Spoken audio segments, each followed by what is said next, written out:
അസ്സലാമു അലൈക്കും. ഇൻഷാ അല്ലാ നമ്മുടെ ദ ലൈംലൈറ്റ് ബൈ മന്ത്ലി മാഗസിൻ്റെ ഒരു ബുക്ക് ടോക്കാണ് ഇന്ന് സംഘടിപ്പിച്ചിട്ടുള്ളത്.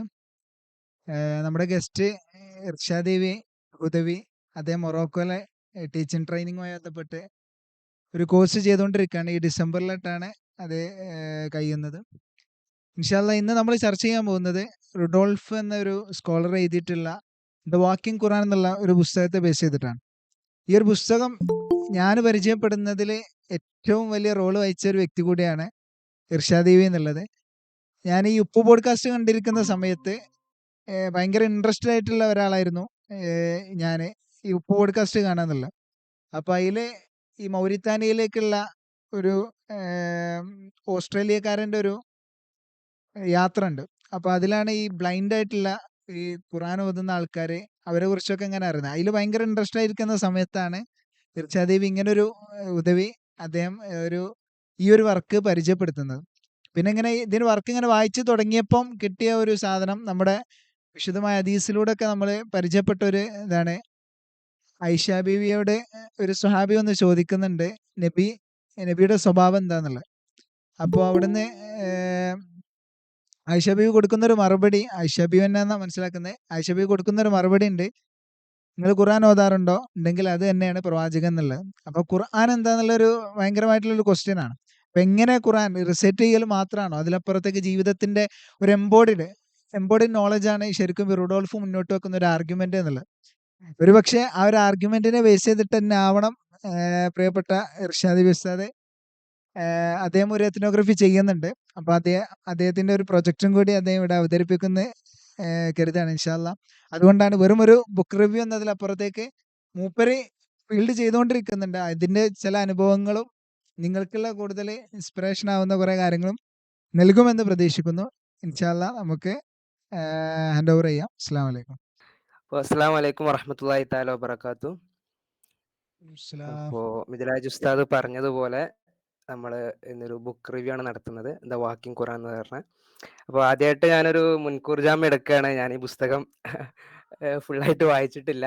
ഫുള്ളായിട്ട് വായിക്കാതെ ഒരു പുസ്തകത്തെ റിവ്യൂ ആണത് എന്താ പറയാ, നല്ലതല്ലാന്ന് എനിക്കും അറിയാം, നിങ്ങൾക്കും അറിയാം. അപ്പോൾ ശരിക്കും പറഞ്ഞാൽ ഞാനൊരു ബുക്ക് റിവ്യൂ അല്ല ഉദ്ദേശിച്ചിരുന്നത്. ഈ ബുക്ക് വെച്ചിട്ട് കുറച്ച് കാര്യങ്ങൾ പറയാന്നുള്ളതായിരുന്നു. അപ്പോൾ ബേസിക്കലി ബുക്ക് റിവ്യൂ ആയിട്ട് ഇതിനെ കാണരുത്. ബുക്ക് റിവ്യൂ എന്ന് പറഞ്ഞാൽ നമ്മളൊരു പുസ്തകം ഫുള്ളായിട്ട് വായിച്ചു കഴിഞ്ഞിട്ട് അതിനെക്കുറിച്ച് റിവ്യൂ ചെയ്യുമ്പോഴാണല്ലോ.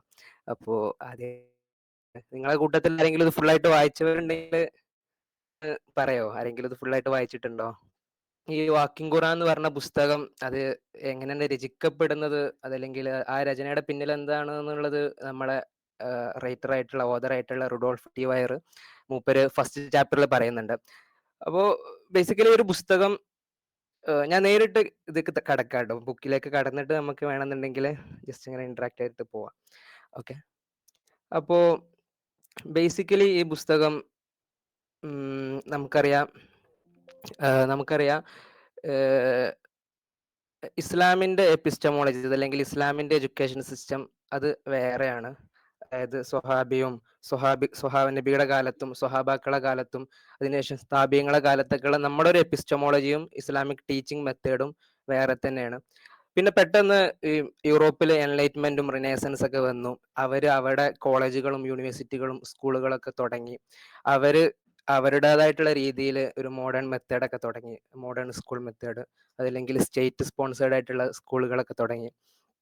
അപ്പോൾ അവരെ മെത്തേഡ് കണ്ടിട്ട് നമ്മളെ നാട്ടിലും ഈവൻ നമ്മളെ കേരളത്തിലും ഇന്ത്യയിലും ബാക്കിയുള്ള എല്ലാ ആഫ്രിക്കൻ കൺട്രീസിലും മുസ്ലിം രാജ്യങ്ങളിലടക്കം എല്ലാവരും ഫോളോ ചെയ്യുന്ന ഒരു മെത്തേഡായിട്ട് വെസ്റ്റേൺ യൂറോപ്യൻ മെത്തേഡായി മാറി.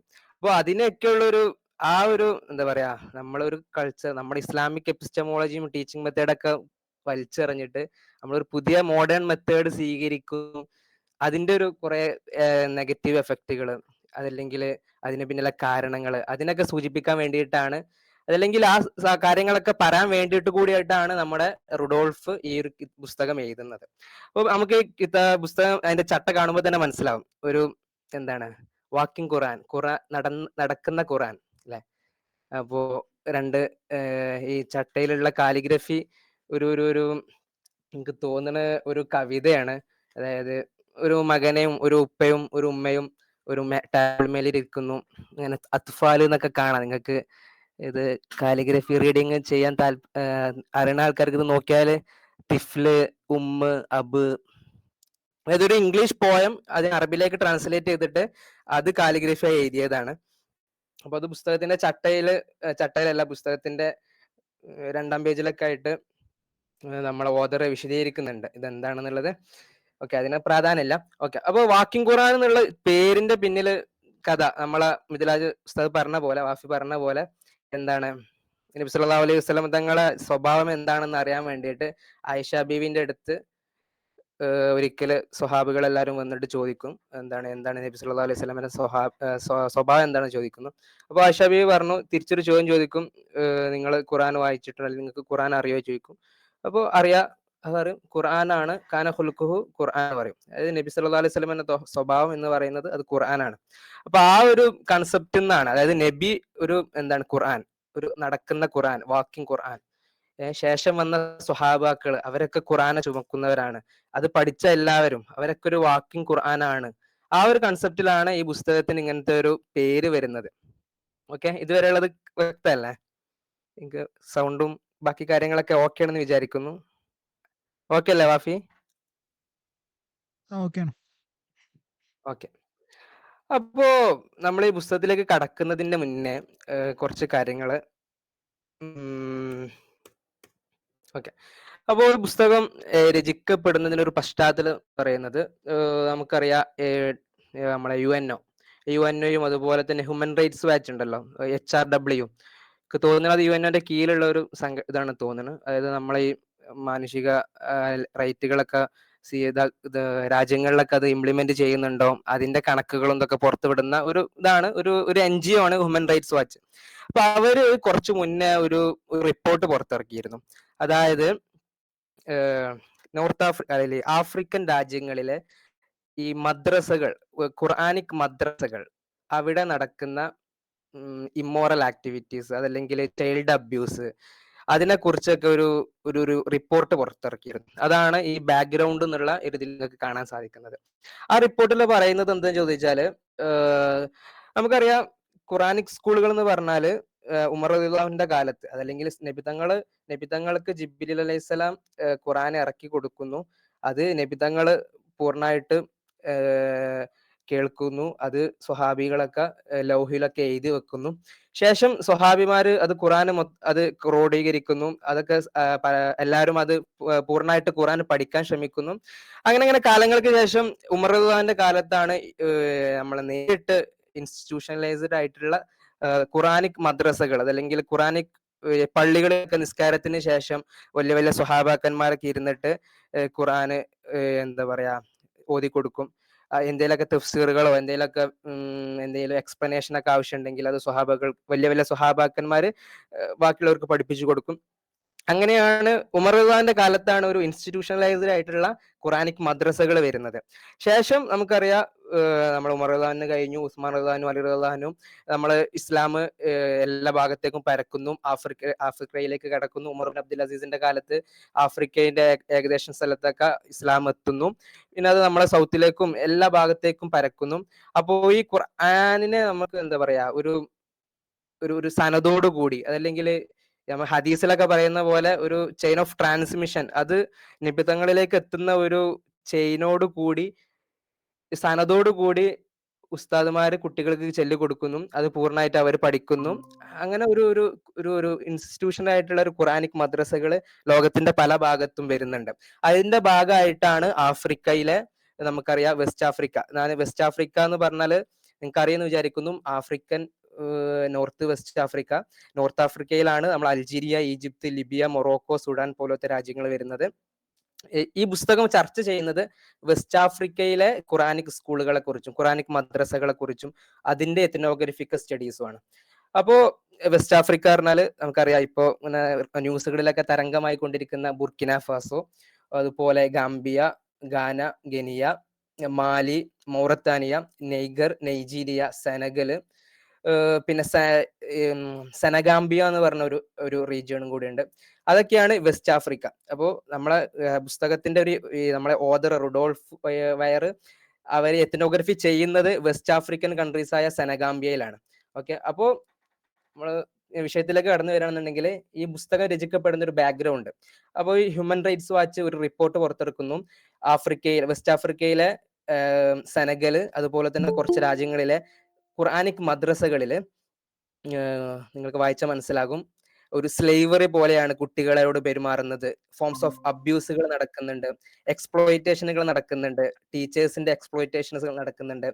അവിടെ എന്താണ് ഒരു ഒരു ഒരു ഇപ്പോഴും നമ്മുടെ കുട്ടികളുടെ അവകാശങ്ങൾ ലംഘിക്കപ്പെടുന്ന രീതിയിലുള്ള ഫിസിക്കൽ ആൻഡ് സൈക്കോളജിക്കൽ അബ്യൂസുകൾ നടക്കുന്നുണ്ട് എന്നുള്ള രീതിയിൽ വലിയൊരു എന്താ പറയാ, ഇസ്ലാമിനെയും വെസ്റ്റ് ആഫ്രിക്കൻ രാജ്യങ്ങളെയും ഖുറാനിക് മദ്രസകളെയൊക്കെ ഒരു ഡെമോണൈസ് ചെയ്തിട്ടുള്ള ഒരു റിപ്പോർട്ട് നമ്മളെ ഹ്യൂമൻ റൈറ്റ്സ് വാച്ച് ഇറക്കുന്നുണ്ട്. അപ്പൊ ഈ സമയത്ത് ഈ ഒരു എന്താ പറയാ റിപ്പോർട്ടിനെ ഡിഫെൻഡ് ചെയ്യാന്നുള്ള രീതിയിൽ, അതല്ലെങ്കിൽ ഈ റിപ്പോർട്ട് ക്രിസ്ത്യൻ മിഷനറിമാരുടെയും അതുപോലെ തന്നെ ഈ വെസ്റ്റേൺ സ്റ്റീരിയോ ടൈപ്പുകളുടെയൊക്കെ ഒരു ബയാസിൽ വന്നതാണ്. അതിനെ പൊളിച്ചടക്കാൻ വേണ്ടിയിട്ടാണ് നമ്മുടെ റുഡോൾഫ് ടി വയർ എന്ന് പറഞ്ഞ ഓദർ. മൂപ്പര് ബേസിക്കലി ഈ ആഫ്രിക്കൻ രാജ്യത്തിൽ നിന്നുള്ള ഒരാളാണ്. ഫ്രാൻസിലാണ് പഠനം നടക്കുന്നത്. ശേഷം പെൻസിൽവാനിയ യൂണിവേഴ്സിറ്റി, അതുപോലെ തന്നെ Michigan university, north western university പോലത്തെ പ്രധാനപ്പെട്ട യൂണിവേഴ്സിറ്റികളിലൊക്കെ മാസ്റ്റേഴ്സും PhD-യും പോസ്റ്റ് ഡോക്ക് ഒക്കെ കഴിഞ്ഞ ഒരു ഓദറാണ്. അപ്പൊ അവിടെ നിന്ന് മൂപ്പർക്ക് ഒരു റിസർച്ചിന് വേണ്ടിയിട്ടുള്ള ഫണ്ട് കിട്ടി. ഈ 3 പെൻസിൽവാനിയ, നോർത്ത് വെസ്റ്റേൺ യൂണിവേഴ്സിറ്റി, അതുപോലെ തന്നെ മിഷിഗൻ യൂണിവേഴ്സിറ്റി, അവിടെ നിന്നൊക്കെയുള്ള ഒരു റിസർച്ച് ഫണ്ട് കിട്ടുന്നതിന്റെ ഭാഗമായിട്ടാണ് മൂപ്പര് വെസ്റ്റേൺ ആഫ്രിക്കയായ സെനഗാംബിയയിൽ വന്നിട്ട് എത്തനോഗ്രഫിക്കൽ സ്റ്റഡി നടത്തുന്നത്. ഈ എന്താ പറയാ ഹ്യൂമൻ റൈറ്റ്സ് വാച്ച് പറഞ്ഞ റിപ്പോർട്ടുകളും അതുപോലെ തന്നെ ക്രിസ്ത്യൻ മിഷനറിമാരുടെ റിപ്പോർട്ടുകളൊക്കെ വെറും ബയാസ്ഡ് ആണ്. ശരിയല്ല നടക്കുന്നത്. ശരിക്കും ഖുറാനിക് മദ്രസകളിൽ നടക്കുന്നത് എന്താണെന്ന് ഇങ്ങനെ വെളിച്ചത്തിലേക്ക് കൊണ്ടുവരാനാണ് നമ്മുടെ റുഡോൾഫ് ഈ ഒരു ഉദ്യമത്തിലേക്ക്, ഈ ഒരു പുസ്തകം എഴുതാൻ വേണ്ടി തയ്യാറെടുക്കുന്നതിന്റെ ഒരു ബാക്ക്ഗ്രൗണ്ട് എന്ന് പറയുന്നത്. പോലെ ഇസ്ലാമിന്റെ എപ്പിസ്റ്റമോ അല്ലെങ്കിൽ ഇസ്ലാമിന്റെ ഒരു ടീച്ചിങ് മെത്തഡ് നബി സല്ലല്ലാഹു അലൈഹി വസല്ലം തങ്ങൾ അലൈഹിസ്സലാമിൽ നിന്ന് ഖുർആനും അതുപോലെ തന്നെ അള്ളാഹു ഭാഗത്തു നിന്നുള്ള ഇൽമുകളൊക്കെ കേൾക്കും. അത് നബി സല്ലല്ലാഹു അലൈഹി വസല്ലം തങ്ങൾ സ്വഹാബാക്കൾക്ക് പകർന്നു കൊടുക്കുന്നു. സ്വഹാബ ആ കണ്ണി മുറിയ ഹദീസിന്റെ ഒരു സനദും അതുപോലെ തന്നെ ബാക്കിയുള്ള എല്ലാ കാര്യത്തിലും ഈ ചെയിൻ ഓഫ് ട്രാൻസ്മിഷനും ഒക്കെ അവർ താബീങ്ങൾ പഠിപ്പിച്ചു കൊടുക്കുന്നു, തബൗ താബീങ്ങൾക്ക് പഠിപ്പിച്ചു കൊടുക്കുന്നു. അത് ബേസിക്കലി പള്ളികളിലെ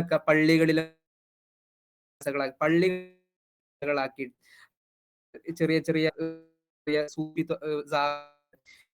സ്രാമ്പി പള്ളികളെ, ചെറിയ പള്ളികളായിരുന്നു ശരിക്കും എന്ന് പറഞ്ഞാൽ നമ്മുടെ മുസ്ലിംസിന്റെ ഒരു ആദ്യത്തെ മതപഠനശാല.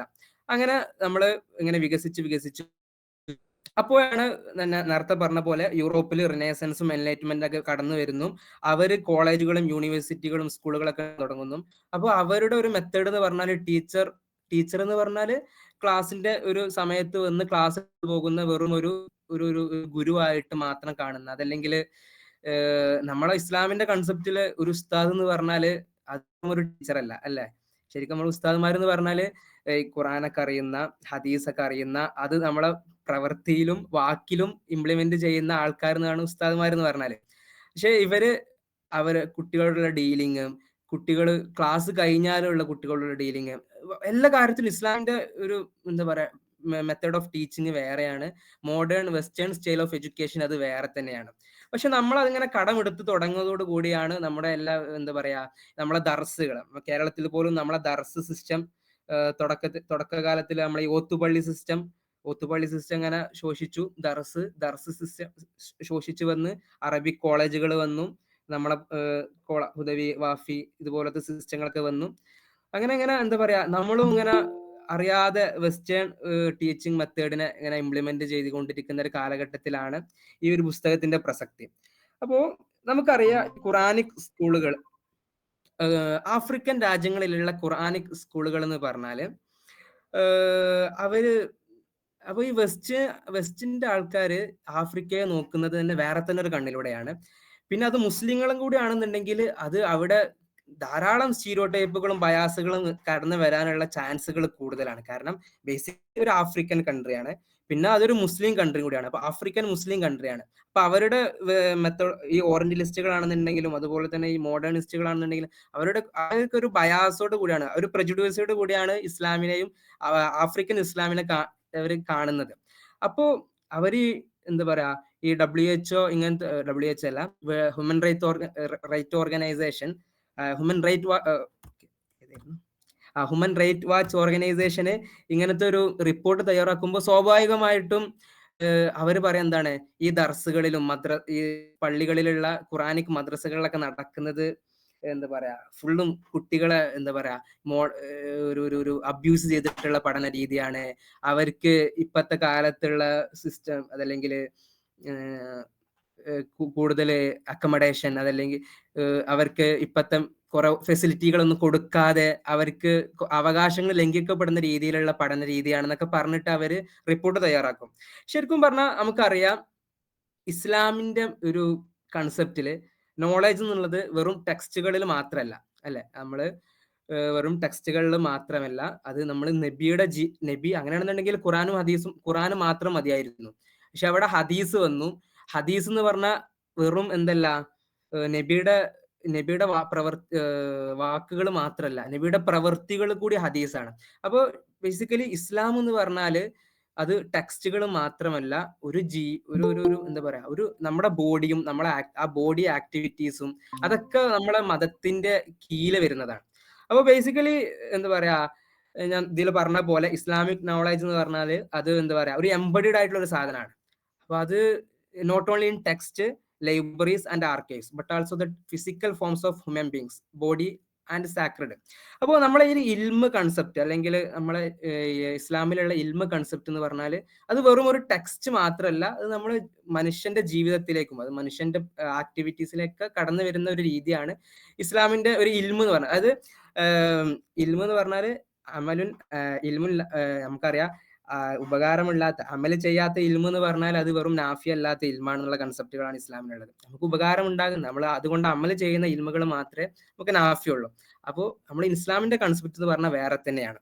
അപ്പൊ അവിടെയാണ് ആഫ്രിക്കൻ രാജ്യങ്ങളില്, എസ്പെഷ്യലി വെസ്റ്റേൺ ആഫ്രിക്കൻ കൺട്രീസിൽ ഇതുപോലത്തെ വെസ്റ്റേൺ ആഫ്രിക്കൻ കൺട്രീസ് എന്ന് പറയുമ്പോൾ ഞാൻ നേരത്തെ പറഞ്ഞ പോലെ നമ്മളെ സെനഗാംബിയ പോലത്തെ രാജ്യങ്ങളിൽ ഇതുപോലത്തെ ഖുറാനിക് മദ്രസകൾ വരുന്നു.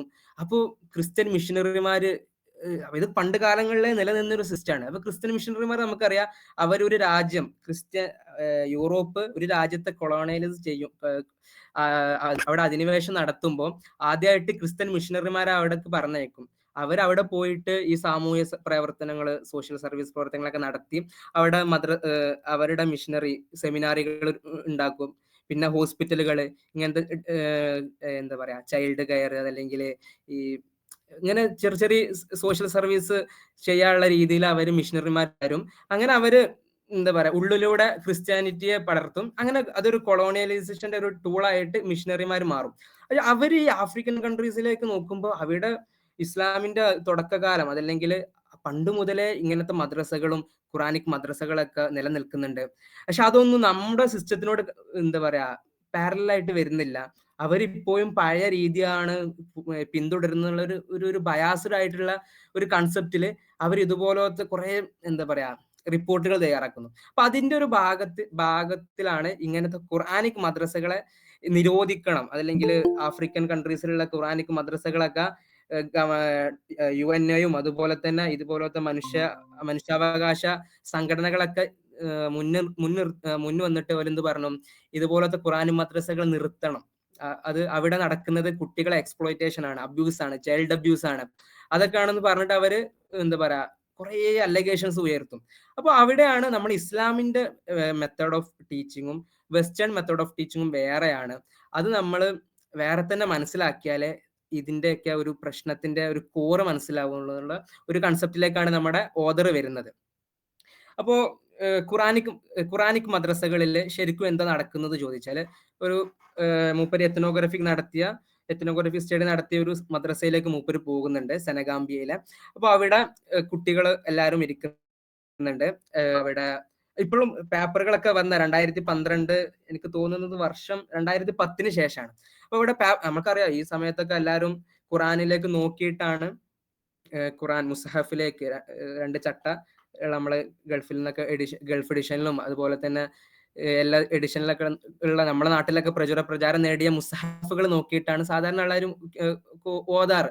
പക്ഷെ ആഫ്രിക്കൻ കൺട്രീസിലെ പ്രത്യേകിച്ചും ഈ സെനഗാമ്പിയൻ രാജ്യങ്ങളിൽ ഈ വെസ്റ്റ് ആഫ്രിക്കൻ കൺട്രീസിൽ ഖുറാനിക് മദ്രസകളിൽ അവർ ഓതുന്നത് ഈ ലൗഹില് നമുക്കറിയാം ഈ മരം വുഡൻ ടാബ്ലറ്റുകളില് ഈ പെന്ന് കൊണ്ട്, അതായത് പെന്ന് എന്ന് പറഞ്ഞാല് ഈ നമുക്കറിയാം ഈ മുള മഷിയിൽ മുക്കിയിട്ട് ലൗഹില് ഈ വുഡൻ ടാബ്ലറ്റ്സുകളിൽ എഴുതുന്നു, അത് നോക്കി പഠിക്കുന്നു, അങ്ങനെ ഇഫ്ലാക്കുന്നു. ആ ഒരു സിസ്റ്റമാണ് നമ്മളെ ഖുറാനിക് മദ്രസകളിൽ ഉള്ളത്. അപ്പോ പിന്നെ ഉസ്താദുമാർക്ക് വേണ്ടിയിട്ട് അവര് ഹിദ്മത്ത് എടുക്കും. നമ്മുടെ നാട്ടുകളിലൊക്കെ ഉള്ള സിസ്റ്റം പോലെ തന്നെ ഉസ്താദുമാർക്ക് വേണ്ടി ഹിദ്മത്ത് എടുക്കും. ഉദാഹരണമായിട്ട് ഉസ്താദുമാർ ഭക്ഷിച്ച ഭക്ഷണ പാത്രം കഴുകി വെക്കുക, ഉസ്താദുമാരെ ഡ്രസ്സ് തിരുമ്പുക, പിന്നെ അവർക്ക് സ്വന്തം ഭക്ഷണത്തിന് വേണ്ടിയിട്ട് നമ്മുടെ നാട്ടിലൊക്കെ ഉള്ള പോലെ പിരിവുകൾ നടത്തുക. ആൾക്കാരോട് പോയി ഇങ്ങനെ പിരിവ്, ഇങ്ങനെ നമ്മളെ ഇത് ചോദിക്കല്ലോ, പിരിവ് നടത്തല്ലോ, നമ്മളെ ക്രൗഡ് ഫണ്ടിങ് ഒക്കെ നടത്തുന്ന പോലെ ആൾക്കാരോട് യാചിക്കണ പോലെ, ഭിക്ഷ യാചിക്കണ പോലെ പൈസ ചോദിച്ചിട്ട് നമ്മളെ നാട്ടിലെ പിരിവ് അങ്ങനെ ചെയ്യുക. അതൊക്കെ എന്താ പറയാ, കുട്ടികളെ അബ്യൂസ് ചെയ്യാണ്, കുട്ടികളെ സ്വന്തം ടീച്ചേഴ്സിന്റെ ആവശ്യത്തിന് വേണ്ടി ഉപയോഗപ്പെടുത്താണ്. അതൊക്കെ എന്താ പറയാ പഴകിയ മെത്തേഡുകളാണ്. അതൊക്കെ നമ്മൾ മാറ്റണം എന്നുള്ള നിലക്കാണ് വെസ്റ്റേൺ തിങ്കേഴ്സും അതുപോലെ തന്നെ ഈ മനുഷ്യാവകാശ കമ്മീഷനുകളൊക്കെ ഇതിനെതിരെ സംസാരിക്കാൻ തുടങ്ങുന്നത്. അപ്പോ ശരിക്കും പറഞ്ഞാൽ വെസ്റ്റേൺ ആഫ്രിക്കൻ കൺട്രീസും, ഈ വെസ്റ്റ് ആഫ്രിക്കൻ മാത്രമല്ല നമ്മളെ ആഫ്രിക്കൻ കൺട്രീസും നമ്മളെ ഇസ്ലാം അതല്ലെങ്കിൽ ഖുർആൻ, ഹദീസ് അതിനോടുള്ള കണക്ഷൻ എന്ന് പറഞ്ഞാൽ അത് നമുക്ക് അത് എക്സ്പീരിയൻസ് ചെയ്യേണ്ട ഒരു സാധനമാണ്. ഉദാഹരണമായിട്ട് പറയുകയാണെന്നുണ്ടെങ്കിൽ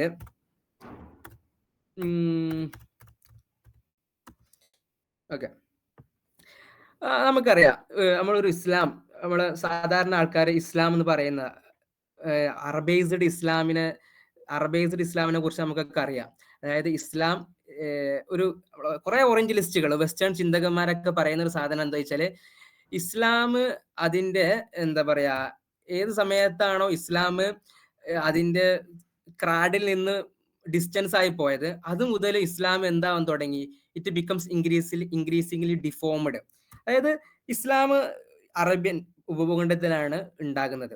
പക്ഷെ നബി സല്ലല്ലാഹു അലൈഹി വസല്ലം കാലത്തിന് ശേഷം, സ്വഹാബികളുടെ കാലത്തിന് ശേഷമൊക്കെ അത് ആഫ്രിക്കൻ രാജ്യങ്ങളിലേക്ക്, നമ്മുടെ ആഫ്രിക്കൻ അതുപോലെ തന്നെ സൗത്ത് ഏഷ്യൻ കൺട്രീസിലേക്കൊക്കെ വരുമ്പോൾ അവിടെ നിലനിൽക്കുന്ന കുറെ കൾച്ചറുകളുണ്ട്, അവിടെ നിലനിൽക്കുന്ന കുറെ ലോക്കൽ ബിലീഫുകളുണ്ട്, കൾച്ചറുകളും നമ്മളെ എന്താ പറയാ അവിടെ നിലനിൽക്കുന്ന കുറെ കാര്യങ്ങളോട് കൂടി എന്താ പറയുക ബ്ലെൻഡ് ചെയ്തിട്ടാണ് അവിടെ ഇസ്ലാമൊക്കെ നിലനിൽക്കുന്നത്. ഉദാഹരണമായിട്ട് പറയുകയാണെന്നുണ്ടെങ്കിൽ നമ്മളെ സൗത്ത് ഏഷ്യൻ സ്റ്റഡീസ്, നമ്മളെ ഇന്ത്യനെ കുറിച്ചും മലബാറിനെ കുറിച്ചൊക്കെ പഠിക്കുമ്പോൾ നമ്മൾ കുറെ സാധനങ്ങൾ പറയല്ലോ, ഈ നേർച്ചകള്, ഉറൂസുകള്, പിന്നെ നമ്മളെ കുറെ ഷെയ്ഖ്മാര്, അതൊക്കെ, പിന്നെ അതുപോലെ തന്നെ നമ്മളെ ഈ മന്ത്രിച്ചൂതന സാധനങ്ങള്, അതുപോലെ നമ്മളെ മലബാറിലും നമ്മുടെ സൗത്ത് ഏഷ്യൻ കൺട്രീസിലൊക്കെ ഇത് നിലനിൽക്കുന്നത് പോലെ ആഫ്രിക്കൻ കൺട്രീസിലും അവരുടേതായിട്ടുള്ള കുറെ ലോക്കൽ കൾച്ചറുകൾ ഉണ്ടായിരുന്നു.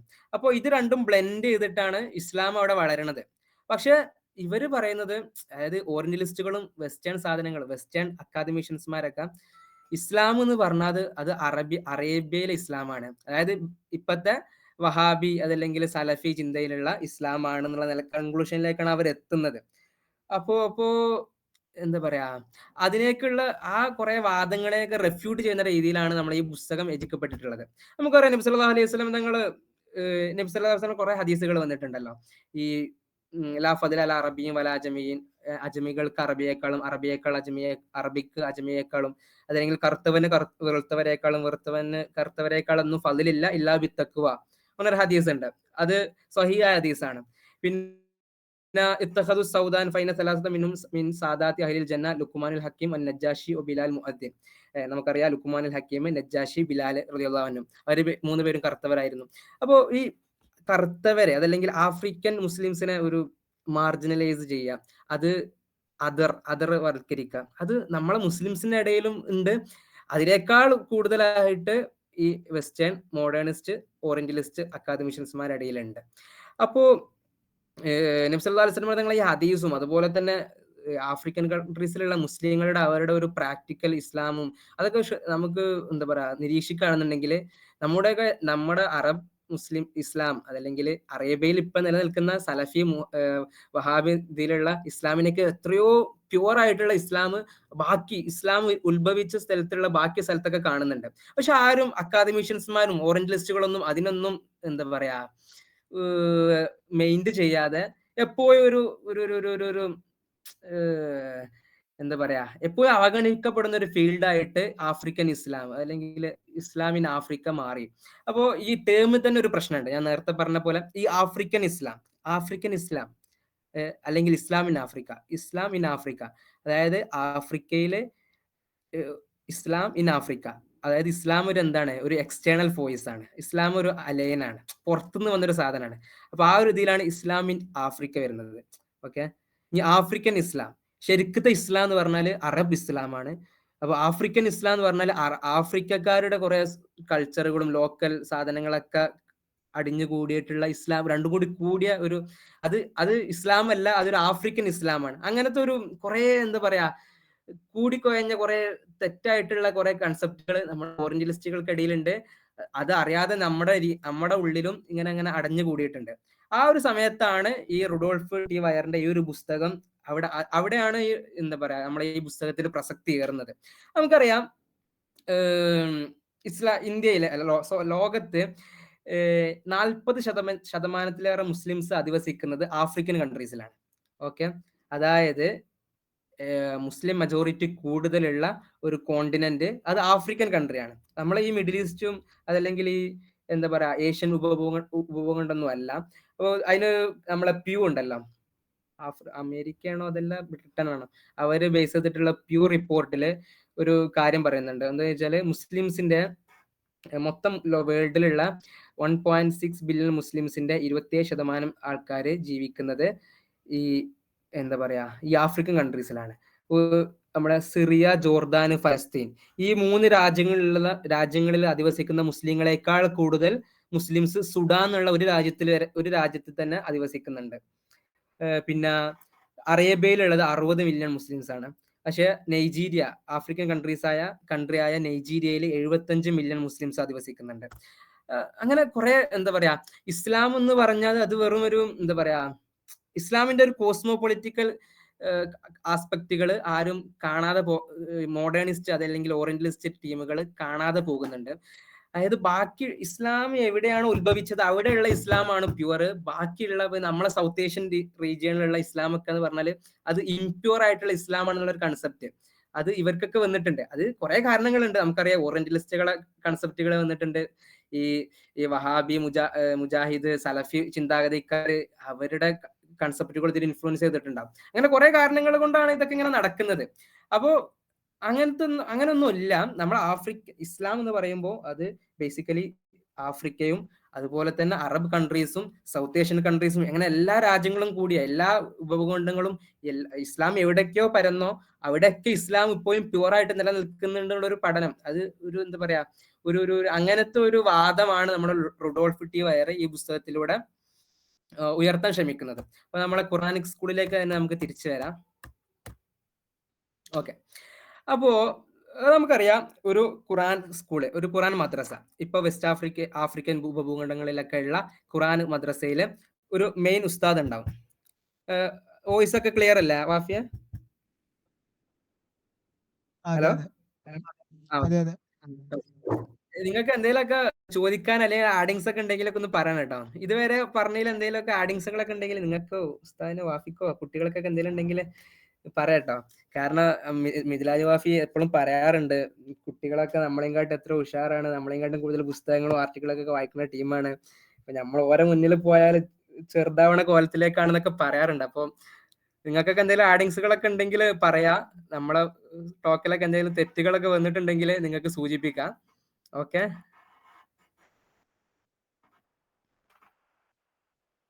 അതല്ല ഞാൻ തുടരട്ടെ? തുടരാം. ഓക്കെ, അപ്പോ ഒരു ഖുറാനിക് ഖുറാനിക് മദ്രസയില് ഒരു ഉസ്താദ്, മെയിൻ ഉസ്താദ് ഉണ്ടാവും. ആ ഉസ്താദ് എന്ത് ചെയ്യും? കുട്ടികളൊക്കെ ചുറ്റും കൂടിയിരിക്കും. ഇതുപോലെ ബെഞ്ചുകളോ കസേരകളോ ഒന്നും ഉണ്ടാവില്ല. അതല്ലെങ്കിൽ പള്ളി പോലത്തെ ഒരു സ്ഥലത്ത് നിലത്തിരുന്ന് ഇങ്ങനത്തെ കുറെ ജൽസകള്, ചെറിയ ചെറിയ ഹൽക്കകളൊക്കെ ആയിട്ട് കുട്ടികൾ ഇരിക്കും. ഉസ്താദ് ഓതി കൊടുക്കും. അവര് എന്ത് ചെയ്യും?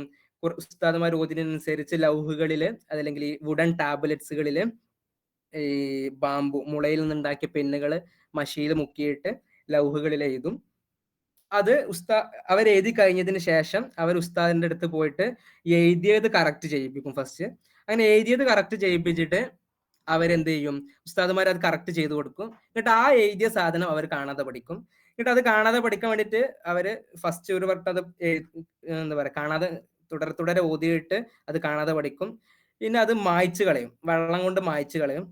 എന്നിട്ട് അത് വീണ്ടും എഴുതും, വീണ്ടും മായ്ച്ചു കളയും, വീണ്ടും എഴുതും. അങ്ങനെ കുറെ പ്രാവശ്യം അത് എഴുതിയിട്ടാണ് അവർ ഖുറാൻ പഠിക്കുന്നത്.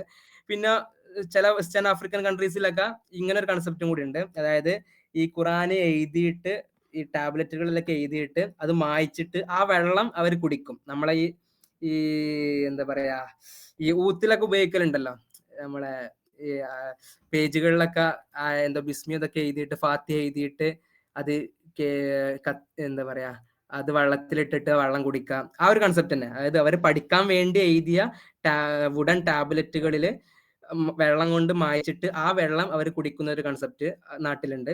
അങ്ങനെ അത് തുടരെ എഴുതി അവർ കാണാതെ പഠിക്കുന്നു. അങ്ങനെ അത് കാണാതെ പഠിച്ചിട്ട് അത് ഉസ്താദന്മാർക്ക് ഇംല ചെയ്തു കൊടുക്കുന്നു, ഉസ്താദന്മാർക്ക് അത് ഓതി കൊടുക്കുന്നു.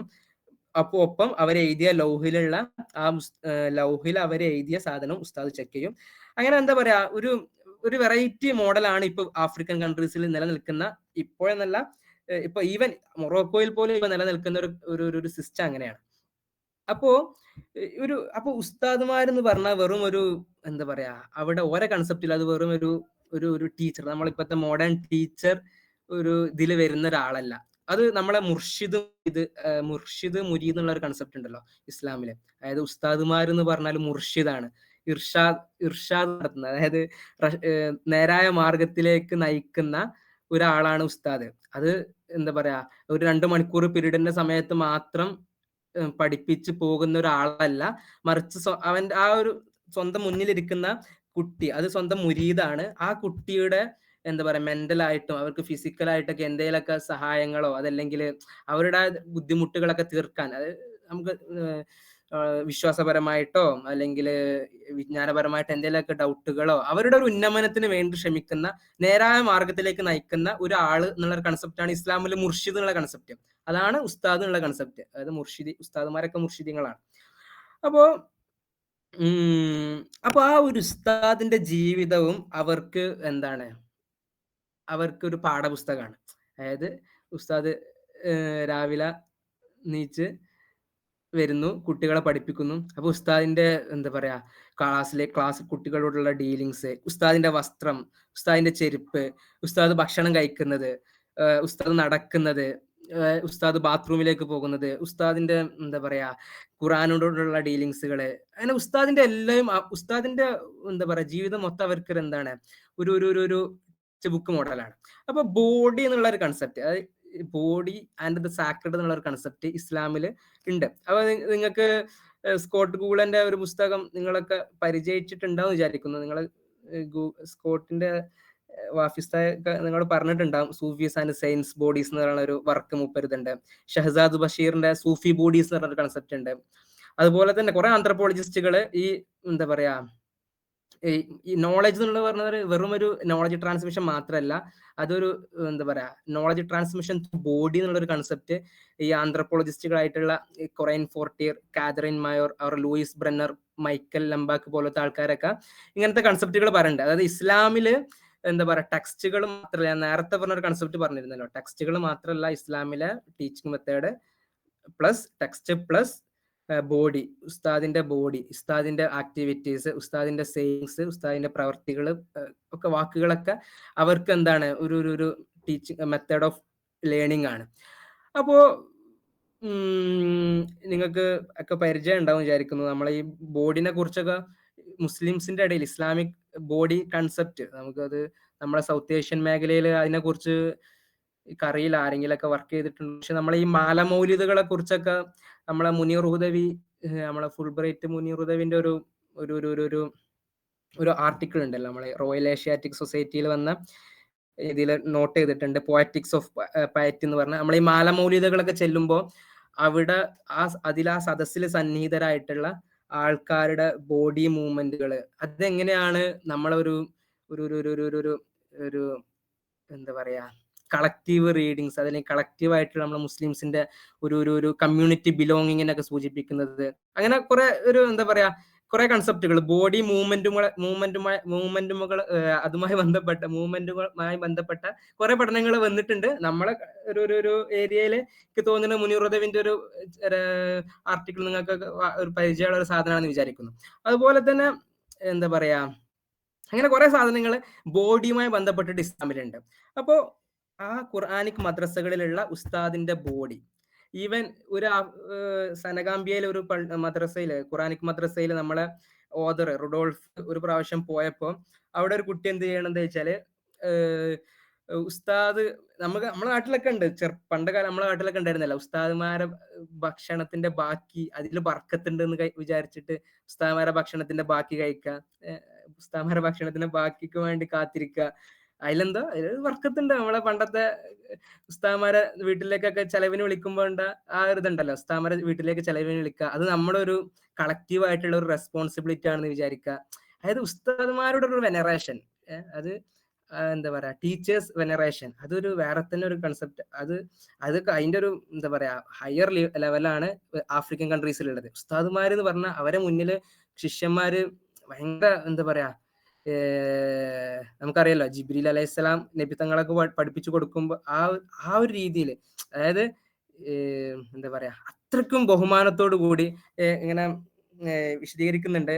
കുട്ടികള് ഉസ്താദ്മാരെ സദസ്സിലൊക്കെ ഇരിക്കുന്നത് എങ്ങനെയാ വെച്ചാല് ഇങ്ങനെ നടു വളച്ചിട്ടാണ്, അതായത് നേരെ സ്ട്രെയിറ്റ് ആയിട്ട് ഇരിക്കൂല, അത്രക്കും ബഹുമാനത്തോടു കൂടിയാണ് ഇരിക്കുന്നത്. അതിനൊക്കെ ഒരു ഇൻഫ്ലുവൻസ് ചെയ്യണത് നമ്മളെ നബി സല്ലല്ലാഹു അലൈഹി വസല്ലം തങ്ങളെ ടീച്ചിങ്സ് തന്നെയാണ്. നമുക്കറിയാലോ ഇങ്ങനെ പറയാറുണ്ടല്ലോ, നബി തങ്ങൾ ക്ലാസ് എടുക്കുമ്പോൾ സ്വഹാബിമാരെ ഇങ്ങനെ കേട്ടിരിക്കും, ഇവൻ അവരെ തലയിൽ ഇങ്ങനെ കിളികൾ വന്ന് കൂടുണ്ടാക്കി മുട്ടട്ടാ പോലും ആരും അറിയില്ല, അങ്ങനത്തെ കുറെ കൺസെപ്റ്റ് കണ്ടല്ലോ, അതിനൊക്കെയാണ് ഇത് വരുന്നത്. അതായത് ഉസ്താദ്മാർ എന്ന് പറഞ്ഞ ഒരു വേറെ തന്നെ ഒരു എന്താ പറയാ ഒരു വെനറേറ്റ് ചെയ്യപ്പെടുന്ന ഒരു സാധനമാണെന്ന നിലക്കാണ് അവര് ഉസ്താദ്മാരോട് ഡീൽ ചെയ്യണത്. അപ്പോ ഉസ്താദ്മാര് അവരുടെ ബോഡി, അവരുടെ ആക്ടിവിറ്റീസ് അത് കണ്ടിട്ട് കുട്ടികൾ പഠിക്കുന്നു. ആ ഒരു നിലക്കാണ് നമ്മൾ ആഫ്രിക്കൻ കൺട്രീസിൽ, നമ്മുടെ നാട്ടിലും അങ്ങനെ തന്നെയാണ്. പക്ഷെ അത് ഇപ്പോഴും നമ്മുടെ നാട്ടിൽ നിന്നൊക്കെ അതിങ്ങനെ ഇങ്ങനെ കുറച്ച് എടുത്തു വന്നിട്ടുണ്ട്. പക്ഷെ ആഫ്രിക്കൻ കൺട്രീസിൽ ഇപ്പോഴും അത് വളരെ അതിന്റെ ഹയസ്റ്റ് പീക്കിൽ നിലനിൽക്കുന്നുണ്ട് എന്നുള്ളതാണ് റുഡോൾഫ് പറയുന്നത്. ഓക്കെ, അപ്പോ അങ്ങനെ ഉസ്താദുമാർ ഖുർആൻ പഠിപ്പിച്ചു കൊടുക്കുന്നു. അപ്പൊ ഈ ഞാൻ നേരത്തെ പറഞ്ഞ ഈ പുസ്തകത്തിന്റെ പേര് വരാൻ കാരണം നമ്മളെ വാഫി പറഞ്ഞ പോലെ, ഉസ്താദ് പറഞ്ഞ പോലെ എല്ലാ ഉസ്താദുമാരും അതല്ലെങ്കിൽ നബി സല്ലല്ലാഹു അലൈഹി വസല്ലം തങ്ങൾ ഒരു വാക്കിംഗ് ഖുർആനാണ്, നടക്കുന്ന ഖുർആനാണ്. അതുപോലെ തന്നെ ഖുർആൻ മനപ്പാടമാക്കിയ എല്ലാവരും എന്താണ്, ഹാഫിൽ ഖുർആൻ മനപ്പാടമാക്കിയ ആൾക്കാർക്ക് നമ്മൾ ഹാഫിൽ എന്നാണ് പറയാറ്. ഹാഫിൽ അതായത് അമിലുൽ ഖുർആനിനെ ക്യാരി ചെയ്യുന്ന ആള് വിത്തിൻ ദ സെൽഫ്. നമ്മുടെ എന്താ പറയാ ഖുർആനിക് ലഫ്ലുകൾ മാത്രമല്ല, നമ്മൾ ഖുറാനിക് എന്താ പറയാ ടീച്ചിങ്സും, അതുപോലെ തന്നെ ഖുറാനിൽ എന്തൊക്കെയോ പറഞ്ഞത്, ആ ഖുറാനിന്റെ ഐഡിയോളജി, ഖുറാനിൽ പറയുന്ന നസീഹത്തുകൾ, ഖുറാനിൽ പറഞ്ഞ കുറെ മുമ്പത്തെ നബിമാരെ ചരിത്രങ്ങൾ, അതൊക്കെ ക്യാരി ചെയ്യുന്ന ഒരാളാണ് നമ്മളെ കൺസെപ്റ്റിലെ ഹാഫിൽ. അപ്പോ എല്ലാ ഉസ്താദുമാരും എന്താണ് നബി സല്ലല്ലാഹു അലൈഹി വസല്ലം തങ്ങളുടെ അതുപോലെ തന്നെ വാക്കിംഗ് ഖുർആനുകളാണ്. അപ്പൊ ഖുർആൻ പഠിക്കുന്ന എല്ലാ കുട്ടികളും എന്താണ് ഹാമിലുൽ ഖുർആനാണ്, ഖുർആനെ വഹിക്കുന്നവരാണ്. Not only words but also the all Quran. Okay, അപ്പൊ ആ ഒരു കൺസെപ്റ്റിലേക്കാണ് ഈ എന്താ പറയാ ആഫ്രിക്കൻ രാജ്യങ്ങളിലുള്ള ഖുറാനിക് മദ്രസകൾ നടക്കുന്നത്. അപ്പോ അവര് ഉസ്താദ്മാരെ അങ്ങനെ ബഹുമാനിക്കുന്നത്, ഇഹ്തിറാം ചെയ്യുന്നതിന് കുറെ മാനങ്ങളുണ്ട്. നബി സല്ലല്ലാഹു അലൈഹി വസല്ലം തങ്ങള് ജിബ്രീൽ അലൈഹി ഇസ്ലാമിനോട് എങ്ങനെയാണ് ഡീൽ ചെയ്യുന്നത്, അതൊരു ഗുരു ശിഷ്യ ബന്ധാണ്. നബി തങ്ങളോട് സ്വഹാബിമാരെ എങ്ങനെയാണ് ഡീൽ ചെയ്യുന്നത്, അത് വേറെ തന്നെ ഒരു ടീച്ചിങ്ങിന്റെ എന്താ പറയാ ഒരു മോഡലാണ്. അതുപോലെ ഹാഫിലുൽ ഖുർആനായ ഉസ്താദുമാരോട് നമ്മൾ പെരുമാറുമ്പോൾ അവരുടെ ജീവിതം തന്നെ നമുക്കൊരു ഒരു ഒരു എക്സാമ്പിൾ ആണെന്ന നിലക്കാണ് ആഫ്രിക്കയിലെ ഈ ഖുറാനിക് മദ്രസകൾ നിലനിൽക്കുന്ന ഒരു കുട്ടികളെ കൺസെപ്റ്റ്. ചെറിയ കുട്ടികളും അവർ ഉസ്താദുമാരുടെ എന്താ പറയാ, നമ്മുടെ നാട്ടിലൊക്കെ ഉള്ള പോലെ ഉസ്താദുമാരുടെ വസ്ത്രം അലക്കാൻ വേണ്ടി കച്ചറ കൂടാ. എന്തിനാണ് ഉസ്താദിന്റെ ഒരു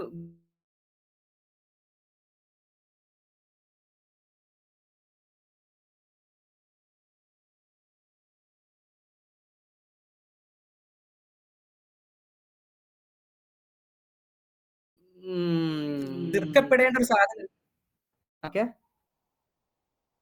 എന്താ പറഞ്ഞോ? ഇല്ല, ചെറിയൊരു കട്ടിങ് വന്നിരുന്നു. ഓക്കെ, ഇപ്പൊ റെഡി ആയോ? Okay okay. ഓക്കെ, സമയമാകുമ്പോ ഒന്ന് പറയണട്ടാ, ഇത് ഞാനിങ്ങനെ പറഞ്ഞു പോണ്ട്. ഓക്കെ, അപ്പോ അപ്പൊ ഇപ്പൊ പറഞ്ഞു വന്നത് ഖുർആൻ അവിടെ ആഫ്രിക്കൻ കൺട്രീസിൽ ഖുർആൻ വെറും ഒരു റിസൈറ്റേഷൻ അല്ല, അതൊരു നമ്മുടെ നാട്ടിലും അങ്ങനെ തന്നെയാണ്. പക്ഷെ ഇത് ആഫ്രിക്കൻ കൺട്രീസിലുള്ള എത്നോഗ്രഫിക്കൽ സ്റ്റഡി ആണ്. റിസൈറ്റേഷൻ പ്ലസ് ഇന്റേണലൈസേഷൻ. ഖുറാനിൽ പറഞ്ഞ കാര്യങ്ങൾ നമ്മൾ എന്ത് ചെയ്യാം, നമ്മുടെ ഉള്ളിലേക്ക് ആവാഹിച്ചെടുക്കുക. ഐ മീൻ ഖുറാനിൽ അള്ളാഹ് പറഞ്ഞ കുറെ അള്ളാന്റെ കുറെ ഓർഡറുകൾ, അള്ളാന്റെ കുറെ നെഹികള്, അതൊക്കെ ഇന്റേണലൈസ് ചെയ്യാം. അത് ഇമിറ്റേറ്റ് ചെയ്യുക. നബി സല്ലല്ലാഹു അലൈഹി വസല്ലം തങ്ങൾ എങ്ങനെയാണ് ഖുർആനിനെ ജീവിച്ച് കാണിപ്പിച്ചത് അതുപോലെ ഇമിറ്റേറ്റ് ചെയ്യുക. അതൊക്കെയാണ് ഈ ഖുറാനിക് മദ്രസകൾ നടക്കുന്നത്. പക്ഷെ ഇതൊന്നുമല്ല നടക്കുന്നത്. ഇതിനപ്പുറം കുറെ ചൈൽഡ് അബ്യൂസ് ഒക്കെയാണ് നടക്കുന്നത് പറഞ്ഞിട്ടുള്ള കുറെ റിപ്പോർട്ടുകൾ പോയതിന്റെ അടിസ്ഥാനത്തിലാണ് നമ്മൾ ഈ പുസ്തകത്തിന്റെ രചന വരുന്നത്. അപ്പോൾ ഇതൊക്കെ നിങ്ങൾ കണക്ട് ചെയ്ത് മനസ്സിലാക്കുമെന്ന് വിചാരിക്കുന്നു. ഓക്കെ, പിന്നെ ആ അപ്പോ എന്താ പറയാ, ആ അതുപോലെ തന്നെ ഞാൻ നേരത്തെ സൂചിപ്പിച്ച പോലെ ജലസകൾ, ഇങ്ങനത്തെ കുറെ ഹൽക്കകൾ ഉണ്ടാവും. ലൗഹുകളിൽ അവർ എഴുതും.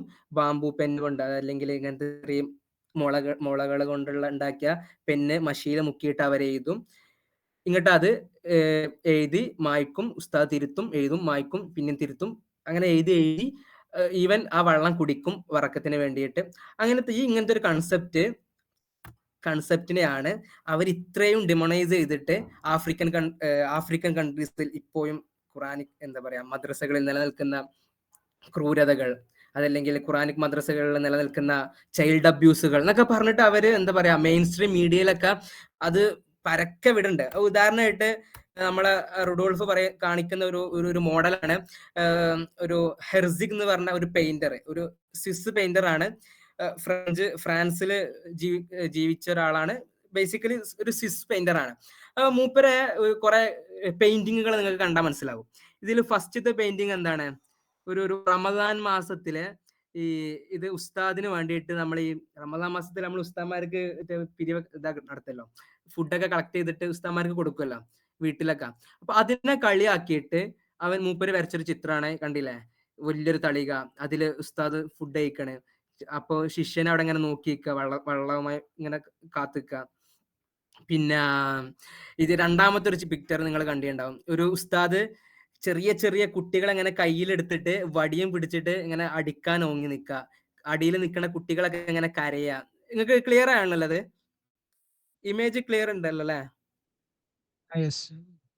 ഓക്കെ. അപ്പോ ഇങ്ങനത്തെ കുറെ എന്താ പറയാ ഈ ഖുറാനിക് മദ്രസകളിൽ നടക്കുന്നത് ഇതൊക്കെയാണ്.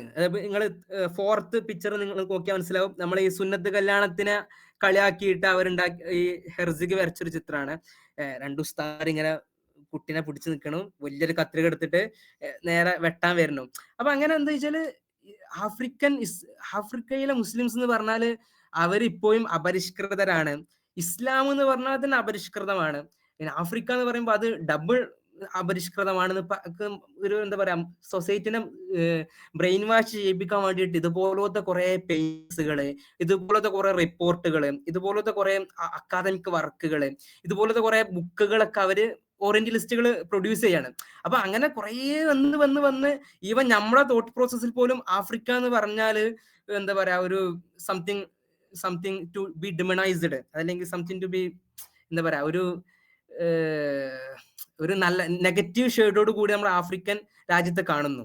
അത് മുസ്ലിംസുകളും ആവുമ്പോൾ അത് ഡബിൾ നെഗറ്റിവിറ്റിയോട് കൂടി നമ്മുടെ മെയിൻ സ്ട്രീം മീഡിയകളിലും അതുപോലെ തന്നെ എല്ലാ സ്ഥലത്തും അതിങ്ങനെ എന്താ പറയാ സ്പ്രെഡ് ചെയ്യുന്നു.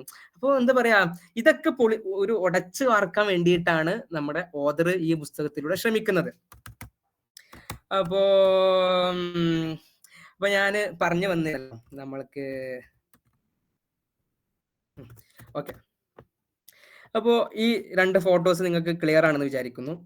ഇത് ഇപ്പോ ഞങ്ങൾ കഴിഞ്ഞ ആഴ്ച ഇവിടുത്തെ ഒരു ഖുറാനിക് മദ്രസയിൽ പോയിരുന്നു. അപ്പോൾ അവിടുന്ന് ഞങ്ങൾ എടുത്തൊരു ഫോട്ടോസ് ആണ്. അത് അവിടെ ഇപ്പോഴും അത് ബേസിക്കലി മൊറോക്കോ എന്ന് പറയുന്നത് ഒരു നോർത്ത് ആഫ്രിക്കൻ കൺട്രിയാണ്. നമ്മുടെ പുസ്തകം വരുന്നത് വെസ്റ്റ് ആഫ്രിക്കൻ കൺട്രീസിനെ കുറിച്ചുള്ള ഒരു എത്നോഗ്രാഫിക്കൽ സ്റ്റഡിയാണ്. അപ്പോൾ വെസ്റ്റിലും നോർത്ത് ആഫ്രിക്കയിലും വെസ്റ്റ് ആഫ്രിക്കയിലും നിലനിൽക്കുന്ന Islamic Quranic teaching method same ആണെന്ന് പറയാൻ വേണ്ടിയിട്ടാണ് ഞാൻ ഈ ചിത്രം കാണിച്ചു തരുന്നത്. അതായത് നിങ്ങൾക്ക് കാണാൻ പറ്റും, ഇതുപോലെ ഒരു വുഡൻ ടാബ്ലറ്റ്സിൽ ഖുറാൻ ഇങ്ങനെ കുട്ടികൾ എഴുതുന്നു. അങ്ങനെ അവര് എഴുതി കഴിഞ്ഞത് ഉസ്താദുമാര് തിരുത്തിയതാണ് നിങ്ങൾക്ക് കാണാൻ പറ്റുന്ന ഒരു സാധനം. ഞാൻ വേണമെന്നുണ്ടെങ്കിൽ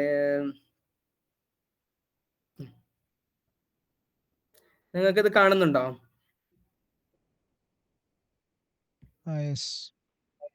ഈ ഫോട്ടോസ് കാണണ്ടല്ലോ അല്ലേ? അതെ അതെ. ഓക്കെ, ഇതൊക്കെ അവിടുത്തെ കുട്ടികൾ പഠിക്കാൻ വേണ്ടിയിട്ട് എഴുതിയ ലൗഹുകളില്, ഐ മീൻ ടാബ്ലറ്റുകളില് ഇപ്പോഴും അവര് പഠിക്കുന്നത് ഖുറാൻ നോക്കിയിട്ടല്ല. ഉസ്താദ്മാര് ഓതി കൊടുക്കുന്നു, അവരത് എഴുതുന്നു, അത് ഉസ്താദ്മാർ കറക്റ്റ് ആക്കി എഴുതുന്നു, അത് അവര് വീണ്ടും വീണ്ടും എഴുതിയിട്ട് പഠിക്കുന്നു. ഇതാണ് ഒരു സാധനം. ഫോട്ടോസ് മാറുണ്ടല്ലോ അല്ലേ? ഓക്കെ, കണ്ടല്ലോ, അവര് നല്ല ഇതാ ഖുറാന് അവര് എഴുതുന്നു, ബിസ്മിയൊക്കെ എഴുതിയിട്ട് ഇങ്ങോട്ട് ഉസ്താദന്മാര് ഇതിൽ കുറെ കറക്ഷൻസ്, അത് മേലെ വന്ന ഈ കറുപ്പ് ബ്ലാക്കില് ബോൾഡ് ആയിട്ടുള്ള ബ്ലാക്ക് അത് ഉസ്താദന്മാര് തിരുത്തിയതാണ്. പിന്നെ പ്ലസ് തിരുത്തിയതും പിന്നെ എന്തെങ്കിലും മുത്തശാഹാത്തോ അതല്ലെങ്കിൽ ശ്രദ്ധിക്കേണ്ട കാര്യങ്ങൾ, അതിൽ മദ്ദിന്റെ ലെവല് ഇത്ര കണക്കാണ്, ഹർഫാണ് നിങ്ങൾ നീട്ടേണ്ടത് എന്നൊക്കെ സൂചിപ്പിക്കാൻ വേണ്ടിയിട്ട് എഴുതുന്നതാണ് ഈ മേലെയുള്ള കുറെ സാധനങ്ങള്. ഇതാണ് അവർ ഉപയോഗിക്കുന്ന ഒരു എന്താ പറയാ മഷി, പെന്ന് പറഞ്ഞാല് ഇപ്പൊ അത് മാറിയിട്ടുണ്ട്, പണ്ടത്തെ മാതിരില്ല. അവരങ്ങനെ ഇതൊരു എന്താ പറയാ ഓക്കെ വുഡൻ ടാബ്ലറ്റിൽ അവർ എഴുതാണ്. അവര് കുട്ടികളെ ഫോട്ടോ എടുക്കാൻ അവർ സമ്മതിച്ചില്ല, അവർക്ക് സ്വന്തം ഫോട്ടോ എടുക്കാൻ ഭയങ്കര ഇറിറ്റേഷൻ ഉള്ള കാര്യം. അപ്പൊ നമ്മള് ടാബ്ലറ്റ്സുകൾ മാത്രമേ ഫോട്ടോ എടുത്തിട്ടുള്ളൂ. ഓക്കെ, ഇതാണ് ഉസ്താദിന് ഇംല ചെയ്തു കൊടുക്കുകയാണ്. ഐ മീൻ ഉസ്താദ് നോക്കുകയാണ്, ചെക്ക് ചെയ്യാണ്. ഇവിടെ എന്തെങ്കിലും തെറ്റുകൾ ഉണ്ടെങ്കിൽ തിരുത്താൻ വേണ്ടിയിട്ട് ഉസ്താദിന്റെ അടുത്ത് ഒരു പെന്നുണ്ടാവും, അങ്ങനെ ഉസ്താദ് ഇങ്ങനെ തിരുത്താണ്. ഓക്കെ,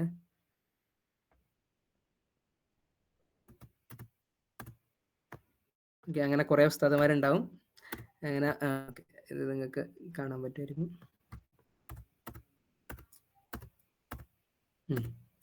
ഇത് കുറച്ചും കൂടെ ഡെക്കറേറ്റ് ചെയ്തിട്ട് ഇങ്ങനെ ഇതൊക്കെ വുഡൻ ടാബ്ലറ്റ്സുകളാണ് കേട്ടോ. അതായത് നമ്മളെ പേപ്പറുകളെല്ലാം മരം കൊണ്ട് ഉണ്ടാക്കിയ ലൗഹുകളാണിത്. അതൊക്കെ അവർ ഇങ്ങനെ കുറച്ചൊക്കെ ചില സാധനങ്ങൾ അവർ ഡിസൈൻ ചെയ്തിട്ട് ഇങ്ങനെ ഇതിനെ എക്സ്പോക്കൊക്കെ വെക്കാറുണ്ട്. അതിന്റെ ഒരു മോഡലുകളാണിത്. ഓക്കെ, ഉസ്താദന്മാർക്ക് ഇംല ചെയ്യണതിന്റെ ഒരു ഒഫീഷ്യൽ പ്രോഗ്രാമാണ്. ഇതാണ് പണ്ട് മുതലേ ഉപയോഗിക്കുന്ന കുറെ വുഡൻ ടാബ്ലറ്റ്സുകൾ, ഡിസൈനിങ്ങോട് കൂടി എഴുതപ്പെട്ട സാധനങ്ങൾ. ഇത് എഴുതാൻ ഉപയോഗിക്കുന്ന പെന്നുകള്, പണ്ട് കാലം മുതൽ ഉപയോഗിക്കുന്ന പെന്നുകള്. ഓക്കെ,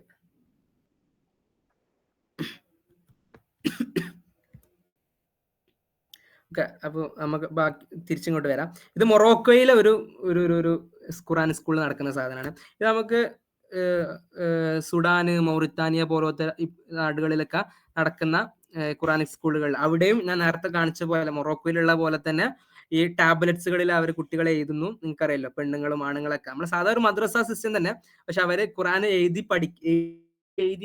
വീണ്ടും ആവർത്തിക്കുന്നു, വീണ്ടും വായിക്കുക, എഴുതുക, വീണ്ടും എഴുതുക, അങ്ങനെ കുറെ ഒരു വലിയൊരു പ്രോസസ്സിലൂടെയാണ് ആ ഒരു ഇഫ്ള് നടക്കുന്നത്. അപ്പൊ അങ്ങനെ എഴുതിയിട്ടുള്ള സുഡാനിലെ ഒരു ചിത്രമാണ് ഈ ലാസ്റ്റത്തെ. ഇത് ഈ 3 കുട്ടികൾ ഇങ്ങനെ ടാബ്ലറ്റ്സ് പിടിക്കുന്നത് മൗറിറ്റാനിയൻസ് ആണ്.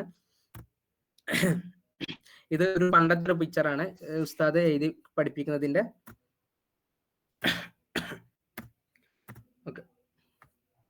അപ്പോൾ അങ്ങനത്തെ കുറെ കൾച്ചർ പ്രാക്ടീസ് ഒക്കെ പണ്ട് കാലം മുതലേ അവിടെ ഉണ്ട്. അത് ഇപ്പോഴും നിലനിൽക്കുന്നുണ്ട്. ആ നിലനിൽക്കുന്ന സിസ്റ്റം എന്താ പറയാ മോഡേൺ സിസ്റ്റത്തിലേക്ക് ബ്ലെൻഡ് ചെയ്യണം എന്നൊക്കെ പറഞ്ഞിട്ടാണ് ഇങ്ങനത്തെ കുറെ റിപ്പോർട്ടുകൾ വരുന്നത്. അപ്പോ അതിനൊക്കെ റെഫ്യൂട്ട് ചെയ്യാൻ വേണ്ടി ങ്ങളോളം എത്നോഗ്രഫിക്കൽ സ്റ്റഡി നടത്തിയിട്ട് സെനഗാംബിയ പോലത്തെ വെസ്റ്റേൺ ആഫ്രിക്കൻ കൺട്രീസിലൊക്കെ പോയി അവിടെ നിന്ന് അവിടുത്തെ ഉസ്താദുമാരോടൊക്കെ സംസാരിച്ച് കുട്ടികളോടൊക്കെ സംസാരിച്ച് അവരുടെ എക്സ്പീരിയൻസും അവരെന്താ പറയാ ഓർക്ക് കുറെ സാധനങ്ങൾ ഉണ്ടാവും. അപ്പൊ ഉദാഹരണമായിട്ട് ഒരു കുട്ടിനോട് ഞാൻ ഇതിൽ പറയുമ്പോൾ നിങ്ങൾക്ക് മനസ്സിലാവും. ഈ ഒരു കുട്ടിനോട് ചോദിക്കണ്ട്, ഈ കുട്ടി ഉസ്താദ് ഈ പഠിക്കാത്തിന് അടിക്കുമ്പോ നിങ്ങളെ ഒരു ഫീലിംഗ് എന്താണ് ചോദിക്കണ്ടത്. ഓക്കെ, അപ്പോ നമ്മളെ നാട്ടിലൊക്കെ പറയുന്നത് പോലെ തന്നെ ഉസ്താദ്മാരെ അടിച്ച ഭാഗം സ്വർഗത്തിലാണ്. അപ്പോ എനിക്ക് പിന്നെ ഞാൻ ഉസ്താദ് അടിക്കുന്നത് ഖുർആൻ പഠിപ്പിക്കാൻ വേണ്ടിയിട്ടാണ്. അപ്പൊ ഖുർആൻ എന്ന് പറഞ്ഞാൽ പെട്ടെന്ന് എന്താ പറയാ മനസ്സിലേക്ക് കയറുന്ന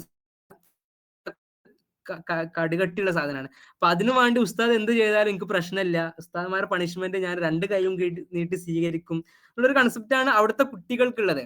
പക്ഷെ അതൊന്നും അല്ല കുട്ടികൾ അവിടെ അബ്യൂസ് നേരിടാണെന്നൊക്കെ പറഞ്ഞിട്ട് ഈ ട്രൂത്തിനെ അവരെന്ത് ചെയ്യാണ് ഭയങ്കര ഒരു ഒരു എന്താ പറയാ ഇതൊന്നല്ല നടക്കണത്. ഇങ്ങനെ കുറെ വലിയ പ്രശ്നങ്ങളൊക്കെയാണ് നടക്കുന്നത് മെയിൻ സ്ട്രീം മീഡിയയിലൊക്കെ ഇതാക്കാൻ വേണ്ടിട്ട്, അല്ലെങ്കിൽ വെസ്റ്റില് ഇതിനെതിരെ ഹ്യൂമൻ റൈറ്റ്സ് ആക്ടിവിസ്റ്റുകളൊക്കെ പ്രൊട്ടസ്റ്റ് ചെയ്യാൻ വേണ്ടിട്ട് അതിന് സത്യത്തെ വളച്ചൊടിച്ചിട്ട് അവരിങ്ങനത്തെ കുറെ സാധനങ്ങൾ കാണിപ്പിക്കുകയാണ്.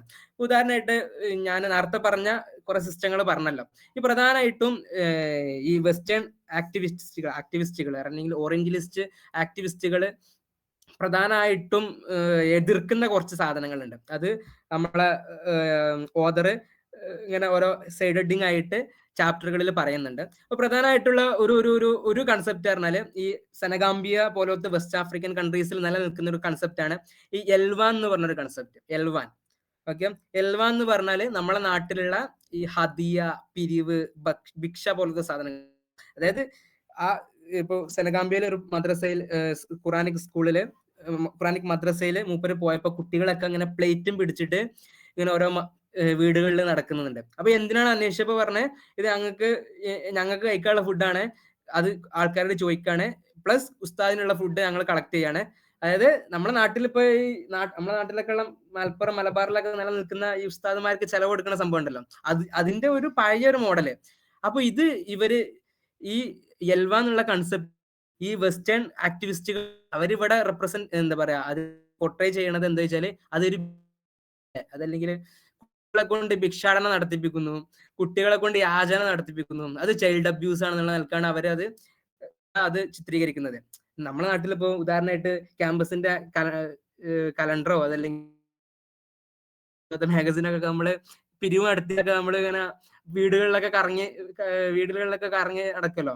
അപ്പൊ അതെന്താണ്, കുട്ടികളെ ബുദ്ധിമുട്ടിപ്പിക്കലാണ്, കുട്ടികളെ ചൈൽഡ് അബ്യൂസ് ആണ് എന്നൊക്കെ പറഞ്ഞിട്ട് നമ്മുടെ നാട്ടിൽ ആരെങ്കിലും ഒക്കെ പ്രശ്നം ഉണ്ടാക്കി എങ്ങനെ ഉണ്ടാവും. അതുപോലെ തന്നെ എൽവാൻ എന്നുള്ള ഒരു കൺസെപ്റ്റ്, ഈ ഹദിയ, പിരിവ്, ഭിക്ഷ ആ ഒരു സാധനം വലിയ പ്രശ്നമാണ്, അത് കുട്ടികൾക്ക് അവരുടെ മനുഷ്യാവകാശങ്ങളെ ലംഘിക്കുന്നതാണെന്നൊക്കെ പറഞ്ഞിട്ട് ഈ ആക്ടിവിസ്റ്റുകൾ പ്രശ്നം ഉണ്ടാക്കി. അതാണ് ഫസ്റ്റത്തെ ഒരു പ്രാക്ടീസ്.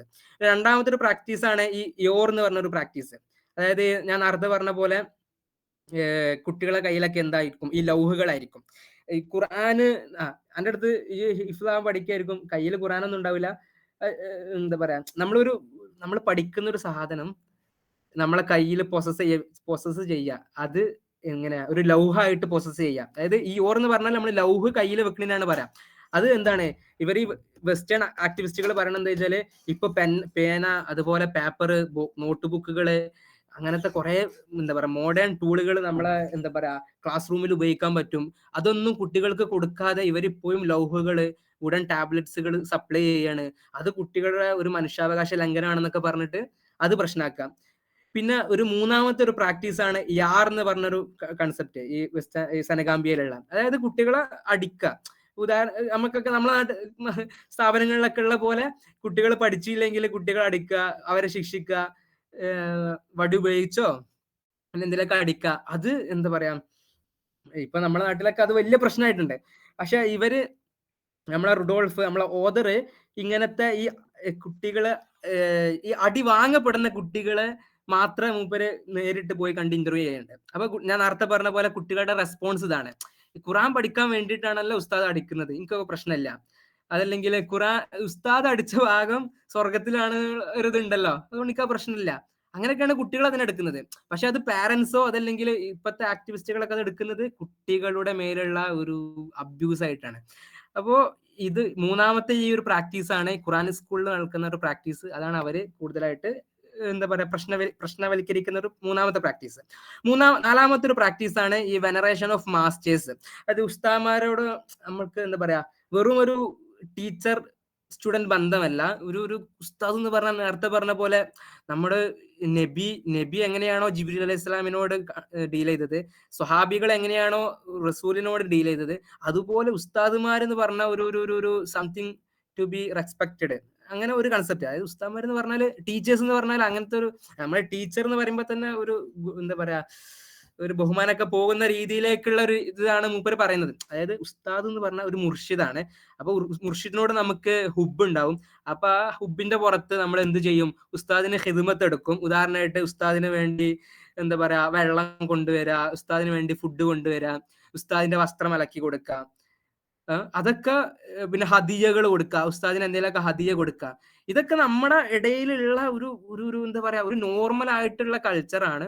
പക്ഷെ അതിനൊക്കെ അവര് ഈ ആക്ടിവിസ്റ്റുകൾ പ്രശ്നവൽക്കരിക്കുകയാണ്. അപ്പൊ അതിനൊക്കെ എന്താ പറയാ റെഫ്യൂട്ട് ചെയ്യാൻ വേണ്ടിയിട്ടാണ് ഈ പുസ്തകം എഴുതപ്പെടുന്നത്. അപ്പൊ ഞാൻ നേരത്തെ പറഞ്ഞ പോലെ ഈ ആക്ടിവിസ്റ്റുകളുടെ വാദങ്ങൾ റെഫ്യൂട്ട് ചെയ്യാൻ വേണ്ടിയിട്ട് ഓഥർ എന്ത് ചെയ്യുന്നുണ്ട്, ഇങ്ങനെയുള്ള ഇതിന് എന്താ പറയാ കുട്ടികളോട് നേരിട്ട് സംസാരിക്കണ്ടേ, കുട്ടികളുടെ കൺസെന്റ്, കുട്ടികളെ എന്താ പറയാ ഇന്റർവ്യൂ ചെയ്യുക, കുട്ടികളോട് ഇങ്ങനെ ബേസിക്കലി നമുക്കറിയാലോ ഈ ഒരു ഇതിൽ നിങ്ങൾ എന്താണ് ഫീൽ ചെയ്യുന്നത്, നിങ്ങളോട് ഉസ്താദ് ഇപ്പൊ അലക്കാൻ പറഞ്ഞാൽ നിങ്ങൾക്ക് എന്താണ് ഫീൽ ചെയ്യുന്നത്, കുട്ടികൾ ഉസ്താദിന് വേണ്ടി ഭക്ഷണം കൊണ്ടുവരാൻ പറഞ്ഞാൽ നിങ്ങൾക്ക് എന്താണ് ഫീൽ ചെയ്യുക, അങ്ങനത്തെ കുറെ എത്നോഗ്രഫിക്കൽ സ്റ്റഡി. അതായത് എന്താ പറയാ കുട്ടികളുടെ ഫീലിംഗ് വേറെയാണ്, മറ്റേ ആക്ടിവിസ്റ്റുകൾ ഉയർത്തുന്ന പ്രശ്നം വേറെയാണ് എന്നൊക്കെ എന്താ പറയാ പുറത്ത് കൊണ്ടുവരാൻ വേണ്ടിയിട്ടാണ് ഈ ഒരു പുസ്തകം എഴുതപ്പെടുന്നത്. പിന്നെ അതുപോലെ തന്നെ ഇസ്നാദ് ട്രഡീഷൻ നമുക്കറിയാലോ, നമുക്ക് ഇപ്പൊ നെറ്റിൽ നോക്കിയാൽ നമുക്ക് ഏത് വിഷയത്തിൽ നമുക്ക് പഠനം നടത്താം, എല്ലാ പുസ്തകങ്ങളും നെറ്റിൽ അവൈലബിൾ ആണ്. പക്ഷെ ഇസ്ലാമിന്റെ ഒരു എപ്പിസ്റ്റമോളജി അല്ലെങ്കിൽ ഇസ്ലാമിന്റെ ഒരു വേ ഓഫ് ടീച്ചിങ് എന്ന് പറഞ്ഞാൽ അതൊരു ഉസ്താദിൽ നിന്ന് കേൾക്കണം. ഓക്കെ, ഒരു ഹദീസുകൾ കുറെ നമുക്ക് നെറ്റിലും യൂട്യൂബിലും ഇവിടെ ഒക്കെ കാണാം. പക്ഷെ ആ ഒരു ഹദീസ് നമുക്ക് ഇജാസത്തോട് കൂടി കിട്ടണം, ഒരു സനദോട് കൂടി കിട്ടണം. അപ്പൊ ഈ ഒരു ആ ഖുർആൻ ഒരു കിറാത്ത് ഉണ്ടല്ലോ, അപ്പൊ ഉദാഹരണത്തിന് വർഷ കിറാത്ത്, അതല്ലെങ്കിൽ നമ്മളെ നാട്ടിലൊക്കെ ഉപയോഗിക്കുന്ന കിറാത്ത്, അത് ആ ഒരു കിറാത്ത് എന്താണ് നമുക്കൊരു സനദോട് കൂടി കിട്ടണം. ആ ഒരു കിട്ടണം എന്നുള്ള ഒരു കൺസെപ്റ്റ് ഈ ആഫ്രിക്കൻ കൺട്രീസിലുണ്ട്. ഓക്കെ, അതായത് നബിതങ്ങളിലേക്ക് എത്തുന്ന ഹദീസ് പഠിക്കുകയാണെന്നുണ്ടെങ്കിൽ അത് എവിടെയെങ്കിലൊക്കെ പോയിട്ട് എന്തെങ്കിലുമൊക്കെ പഠിക്കുക എന്നുള്ളതിനപ്പുറം അത് നബി സല്ലല്ലാഹു അലൈഹി വസല്ലം തങ്ങളിലേക്ക് ഇജാസത്ത് എത്തുന്ന, സനദ് എത്തുന്ന രീതിയിലുള്ള ഒരു ഇസ്നാദ് ട്രഡീഷൻ ഫോളോ ചെയ്യുന്ന ഒരു സിസ്റ്റം വെസ്റ്റ് ആഫ്രിക്കൻ കൺട്രീസിലുണ്ട്. നമ്മുടെ നാട്ടിലും കുറഞ്ഞനുണ്ട്, ചെറുതായിട്ട് ആ ഒരു കൺസെപ്റ്റ് ഉണ്ട്. പിന്നെ നേരത്തെ പറഞ്ഞ ഡ്രിങ്കിങ് ദ ഖുറാന്, നമ്മൾ ഈ ഖുറാന് ലൗഹിൽ എഴുതിയിട്ട് അത് മായ്ച്ചിട്ട് ആ വെള്ളം കുടിക്കുന്ന ഒരു കൺസെപ്റ്റ്, അത് കുട്ടികള്, അത് നമുക്കറിയാലോ. ഈ നബി സല്ലല്ലാഹു അലൈഹി വസല്ലം തങ്ങളെ കുറെ ഹദീസുകൾ, കുറെ കഥകൾ അതിനെ കുറിച്ചുണ്ട്. ഈ ഫാത്തിഹ, സബൂൽ മസാനി, ഫാത്തിഹൻ അതല്ലെങ്കിൽ എന്തോ പ്രശ്നങ്ങൾ ഉണ്ടായപ്പോൾ നമ്മൾ കൽപ്പിക്കുന്നു, അതല്ലെങ്കിൽ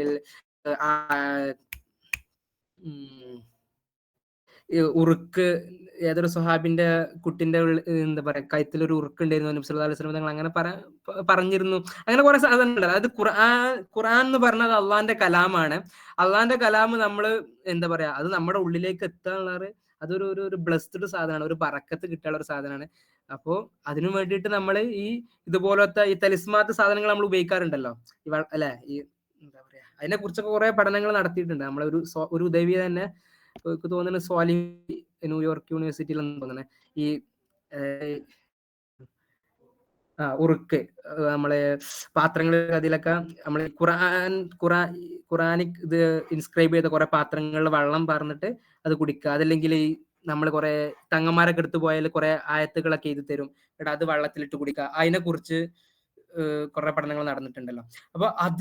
അപ്പൊ ഈ വെസ്റ്റേൺ ആഫ്രിക്കൻ കൺട്രീസിൽ ഇങ്ങനത്തെ ഒരു സംഭവം നടക്കുന്നുണ്ട്. അത് കുട്ടികളുടെ ആരോഗ്യത്തിന് പ്രശ്നമാണ്. അത് കുട്ടികളെ എന്താ പറയാ കുട്ടികൾക്ക് അത് എന്താ പറയുക ഓരോ മനുഷ്യാവകാശങ്ങൾക്ക് പ്രശ്നമാണെന്നൊക്കെ പറഞ്ഞിട്ടാണ് ഇവർ പ്രശ്നവൽക്കരിക്കുന്നത്. അങ്ങനത്തെ കുറെ പ്രശ്നങ്ങള് ഇവര് എന്താ പറയാ ഓദർ ഈ ആക്ടിവിസ്റ്റുകൾക്കും അതുപോലെ തന്നെ ഇതുപോലത്തെ റിപ്പോർട്ടുകളൊക്കെ റെഫ്യൂട്ട് ചെയ്യാൻ വേണ്ടിയിട്ട് നമ്മളെ ഓദർ ഇതിൽ കൊണ്ടുവന്നിട്ടുണ്ട്. ഓക്കെ, ഇതൊക്കെയാണ് ഈ പുസ്തകത്തിനെ കുറിച്ച് എനിക്ക് പറയാനുള്ളത്. വേറൊരു വിഷയം കൂടി സംസാരിക്കണമെന്നുണ്ട്. അത് ഇൻഷാല്ല നമുക്ക് പരിപാടി കഴിയുന്നതിന് ഒരു 10 മിനിറ്റ് മുമ്പ് പറഞ്ഞു തീർക്കാനുള്ള ഒരു സബ്ജക്റ്റ് ആണ്. അപ്പോ നേരത്തെ വാഫി പറഞ്ഞ പോലെ, മിദ്ലാജ് ഉസ്താദ് പറഞ്ഞ പോലെ ഇവിടെ ഉള്ള ഒരു എന്താ പറയാ ഒരു ഒരു ഒരു ഒരു മൊറോക്കോയിലുള്ള ഒരു ഖുറാനിക് പ്രാക്ടീസിനെ കുറിച്ച് ഞാൻ ചെറുതായിട്ട് ഇങ്ങനെ പഠനം നടത്താൻ ശ്രമിക്കുന്നുണ്ട്. അതിന്റെ ഭാഗമായിട്ട് ഞാൻ ചെറുതായിട്ട് ഇങ്ങനെ തയ്യാറാക്കിയ ഒരു സ്ലൈഡുകളാണ്. അപ്പോ ഇതൊക്കെയാണ് എനിക്ക് പുസ്തകത്തെ കുറിച്ച് പറയാനുള്ളത്. അപ്പൊ ഞാൻ നേരത്തെ പറഞ്ഞ പോലെ പുസ്തകത്തിന് ഏകദേശം 5ഓളം ചാപ്റ്ററുകൾ ഉണ്ട്. ചാപ്റ്ററുകൾ മൊത്തം നമ്മൾ സംസാരിച്ചിട്ടില്ല. ചാപ്റ്റർ 1ഉം ചാപ്റ്റർ കൺക്ലൂഷനും അതൊക്കെ വെച്ചിട്ടാണ് ഞാനിവിടെ റിവ്യൂ ചെയ്യാൻ ശ്രമിച്ചിട്ടുള്ളത്. അപ്പോ ഇതിന്റെ ഒരു ആകത്തുക എന്ന് പറഞ്ഞാല്, ആകത്തുക എന്തെന്ന് ചോദിച്ചാല് നമുക്കറിയാം എന്താണ് ഈ ആഫ്രിക്കൻ അതുപോലെ തന്നെ ഇസ്ലാം എന്ന് പറയുന്നത് അറേബ്യൻ രാജ്യങ്ങളിലുള്ളത് മാത്രമല്ല, അത് പല രാജ്യങ്ങളിലേക്കും പല രാഷ്ട്രങ്ങളിലേക്കും പോയിട്ടുണ്ട്. അപ്പൊ അവിടുത്തെ ലോക്കൽ കൾച്ചറുകൾ ബ്ലെൻഡ് ചെയ്തിട്ട് അവരുടേതായിട്ടുള്ള ലോക്കൽ കൾച്ചറുകൾ വന്നിട്ടുണ്ട്. നമ്മുടെ സൗത്ത് ഏഷ്യൻ കൾച്ചർ, നമ്മളെ മാല മൗലികൾ, അതുപോലെ തന്നെ നമ്മളെ മക്കാം ഉറൂസ് സിയാറത്തുകൾ, അതുപോലെ എല്ലാ ആഫ്രിക്കൻ കൺട്രീസിലും എല്ലാ സൗത്ത് ഏഷ്യൻ കൺട്രീസിലും ഇതുപോലത്തെ കൾച്ചറുകൾ ഉണ്ട്. അപ്പൊ നമ്മൾ ഇസ്ലാമിനെ കുറിച്ച് പഠിക്കുകയാണെന്നുണ്ടെങ്കിൽ അത് വെറും അറബ് ഇസ്ലാമിനെ കുറിച്ച് മാത്രമല്ല, അത് നമ്മൾ എല്ലാ രാജ്യത്തിലുള്ള കോസ്മോപൊളിറ്റിക്കൽ ഇസ്ലാമിന് മൊത്തത്തിൽ നമ്മൾ പഠിക്കണം.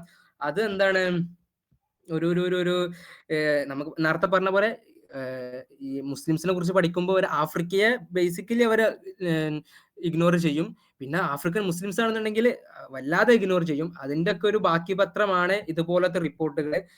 അപ്പോ ഇങ്ങനത്തെ കുറെ ബയാസ്ഡ് ആയിട്ടുള്ള സ്റ്റീരിയോടൈപ്സുകൾക്കൊക്കെ ഉള്ള ഒരു റെഫ്യൂട്ടേഷൻ ആണ് ബേസിക്കലി ഈ പുസ്തകം. അപ്പൊ നിങ്ങളൊക്കെ ഇത് വായിച്ചാല് എന്താ പറയാ, നിങ്ങളെ കുറെ നമ്മൾ ഈ കുറെ വെസ്റ്റേൺ സാധനങ്ങളും ഓറിയന്റലിസ്റ്റ് സാധനങ്ങളൊക്കെ വായിച്ച് നമുക്ക് കുറെ ഒരു പ്രജുഡൈസ് ഉണ്ടാവും.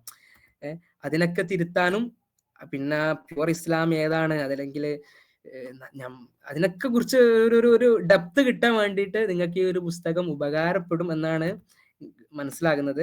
ഇൻഷാ അല്ലാഹ് ഇതൊക്കെയാണ് ഈ പുസ്തകത്തെ കുറിച്ച് എനിക്ക് പറയാനുള്ളത്. അപ്പോ ഇതിലെന്തെങ്കിലുമൊക്കെ ആഡിങ്സോ നിങ്ങൾക്ക് എന്തെങ്കിലുമൊക്കെ ഡൗട്ടുകളൊന്നും ഉണ്ടാവില്ല ബുക്ക് റിവ്യൂ ആയ സ്ഥിതിക്ക്. അതൊന്നും ഇല്ലാന്നുണ്ടെങ്കിൽ ഞാൻ നേരിട്ട് ഞാൻ നേരത്തെ പറഞ്ഞ എത്നോഗ്രഫിക്കൽ സാധകത്തിലേക്ക് പോകാം. എന്ത് പറയുന്നു ഉസ്താദ്? നിങ്ങളെ പ്രൊജക്ട് ഒന്ന് റിവീൽ ചെയ്താലേ. അല്ല, പ്രൊജക്ട് റിവീൽ ചെയ്യാൻ മാത്രമുള്ള പ്രൊജക്ട് അല്ല കേട്ടോ. അത് കഴിഞ്ഞിട്ട് നമുക്ക് ചോദ്യോത്തരങ്ങളാക്കാം, interaction. Okay okay okay.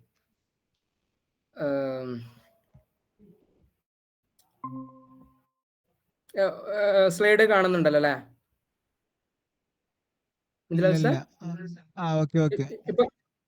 Okay.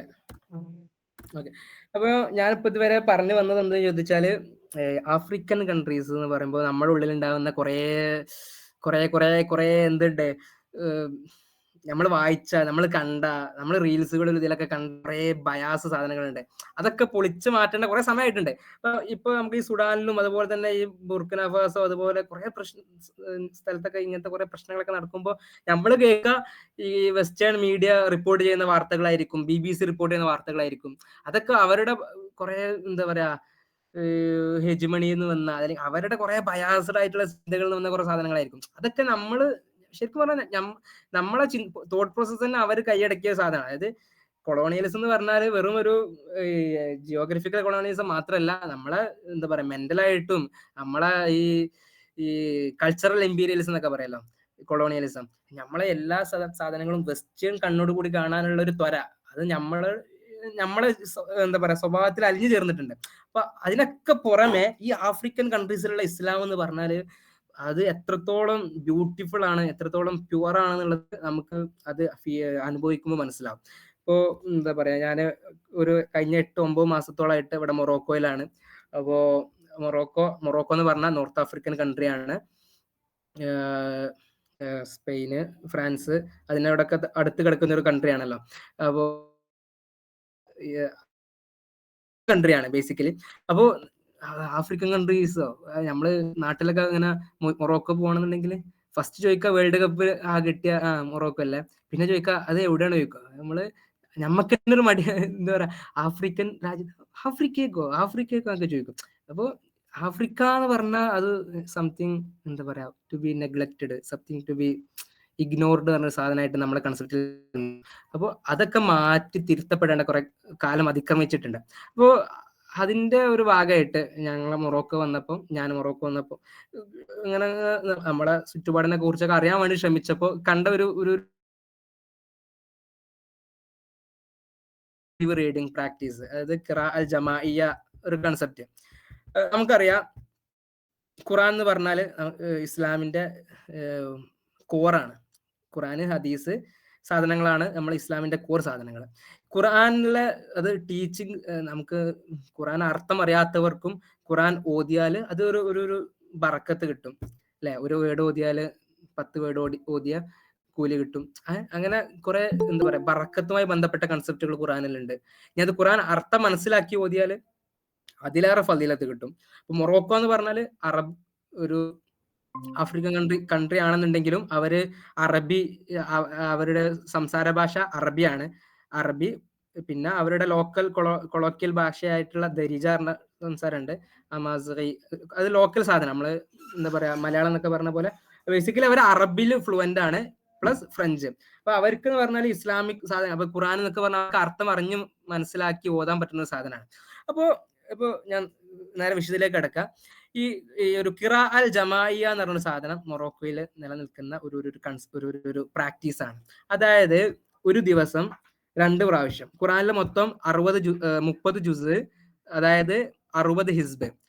അപ്പൊ ഒരു ദിവസം അവര് നിസ്കാരത്തിന് ശേഷം, സുബീക്കോ മഗ്‌രിബിനോ ശേഷം, അല്ലെങ്കിൽ സുബി ഇഷായിന് ശേഷം, സുബിക്ക് ശേഷം 1 ഹിസ്ബ്, മഗ്‌രിബിന് ശേഷം 1 ഹിസ്ബ്, അങ്ങനെ ഒരു ദിവസം 2 ഹിസ്ബ്, അതായത് ഒരു ജുസ്. അങ്ങനെ ഒരു മാസത്തില് ഒരു ഖത്തം.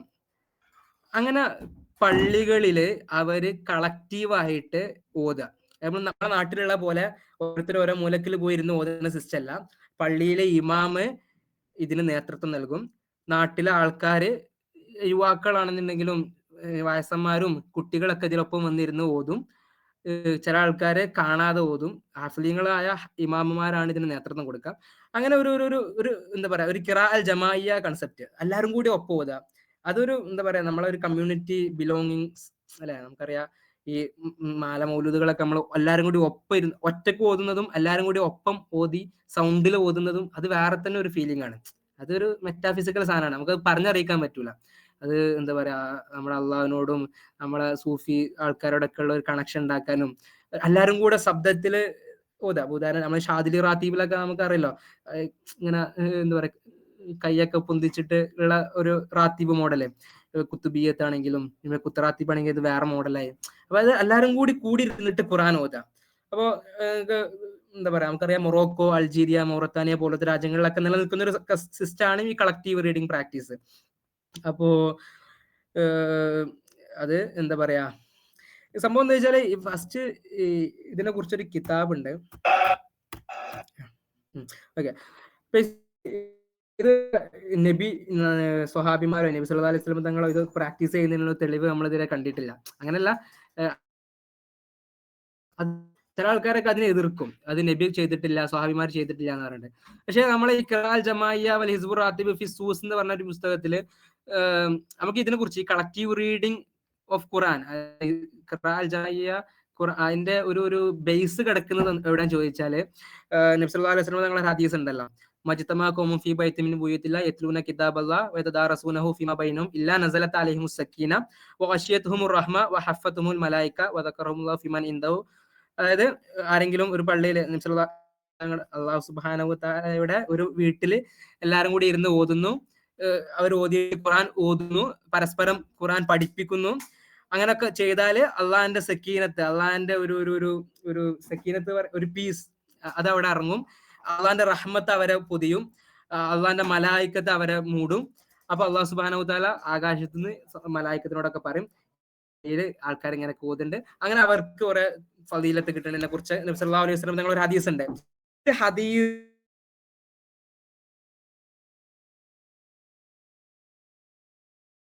ഒരേ ശബ്ദത്തില് ഒരേ രീതിയില്, അത് ആ രീതി ഞാൻ നിങ്ങൾക്ക് കേൾപ്പിച്ചു തരാം. നല്ല അട്രാക്റ്റീവ് ആയിട്ടുള്ള ഒരു രീതിയിൽ ഖുർആൻ ഓതുന്ന ഒരു സിസ്റ്റമാണ്. അപ്പോ ഇതിനെ കുറെ പേര് എതിർത്തിട്ടുണ്ട്. ഒരു ബിദാത്താണ്, എന്താ പറയാ, നബിന്റെ കാലത്തൊന്നും ഇല്ലാത്തൊരു ബിദാത്താണെന്നൊക്കെ പറഞ്ഞ് എതിർത്തിട്ടുണ്ട്. നമ്മളെ മൗലൂദിനൊക്കെ എതിർക്കുന്ന പോലെ തന്നെ ഇതിനെ കുറെ ആൾക്കാർ എതിർത്തിട്ടുണ്ട്. പക്ഷെ അതിനൊക്കെ നമ്മളെ സുന്നി മുസ്ലിം സ്കോളേഴ്സിന്റെ അടുത്ത് അതിനായിട്ടുള്ള കുറെ തെളിവുകളും ഉണ്ട്.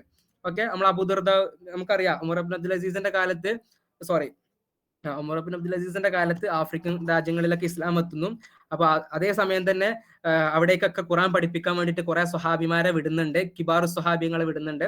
അപ്പൊ അബൂദർദ റളിയല്ലാഹു അൻഹു പോലത്തെ ആൾക്കാര് പള്ളികളില് എന്താ പറയാ ദർസ്, ഒരു ഖുർആൻ സദസ് നടത്തിയിരുന്നു. അപ്പോ അബൂദർദ റളിയല്ലാഹു അൻഹുവിന്റെ ഒരു പ്രധാന ശിഷ്യനാണ്,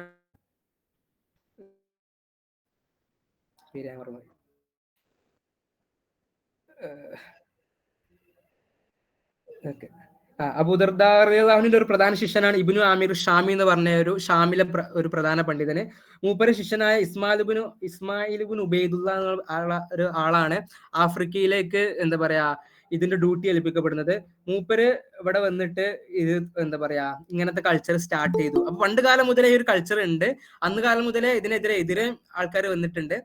പിന്നെ ശേഷം ഇവരെന്ത് ചെയ്താൽ വെച്ചാൽ നമ്മൾ ഈ മൗലിദുകളൊക്കെ, അപ്പം കുത്തുബിയത്ത്, റിഫായി, ഖാദിരി ഇതിലുള്ള ആൾക്കാര് ത്വരീക്കത്തിന്റെ ഭാഗമാക്കിയതുപോലെ ഈ ഖിറാഅൽ ജമാഇയെയും കുറെ ത്വരീക്കത്തുകൾ ഇതിന്റെ ഭാഗമാക്കി. ഷാദുലി ത്വരീക്കത്ത് പോലത്തെ, ജസൂലി ത്വരീക്കത്ത് പോലത്തെ ത്വരീക്കത്തുകൾ ഇതിന്റെ ഭാഗമാക്കി.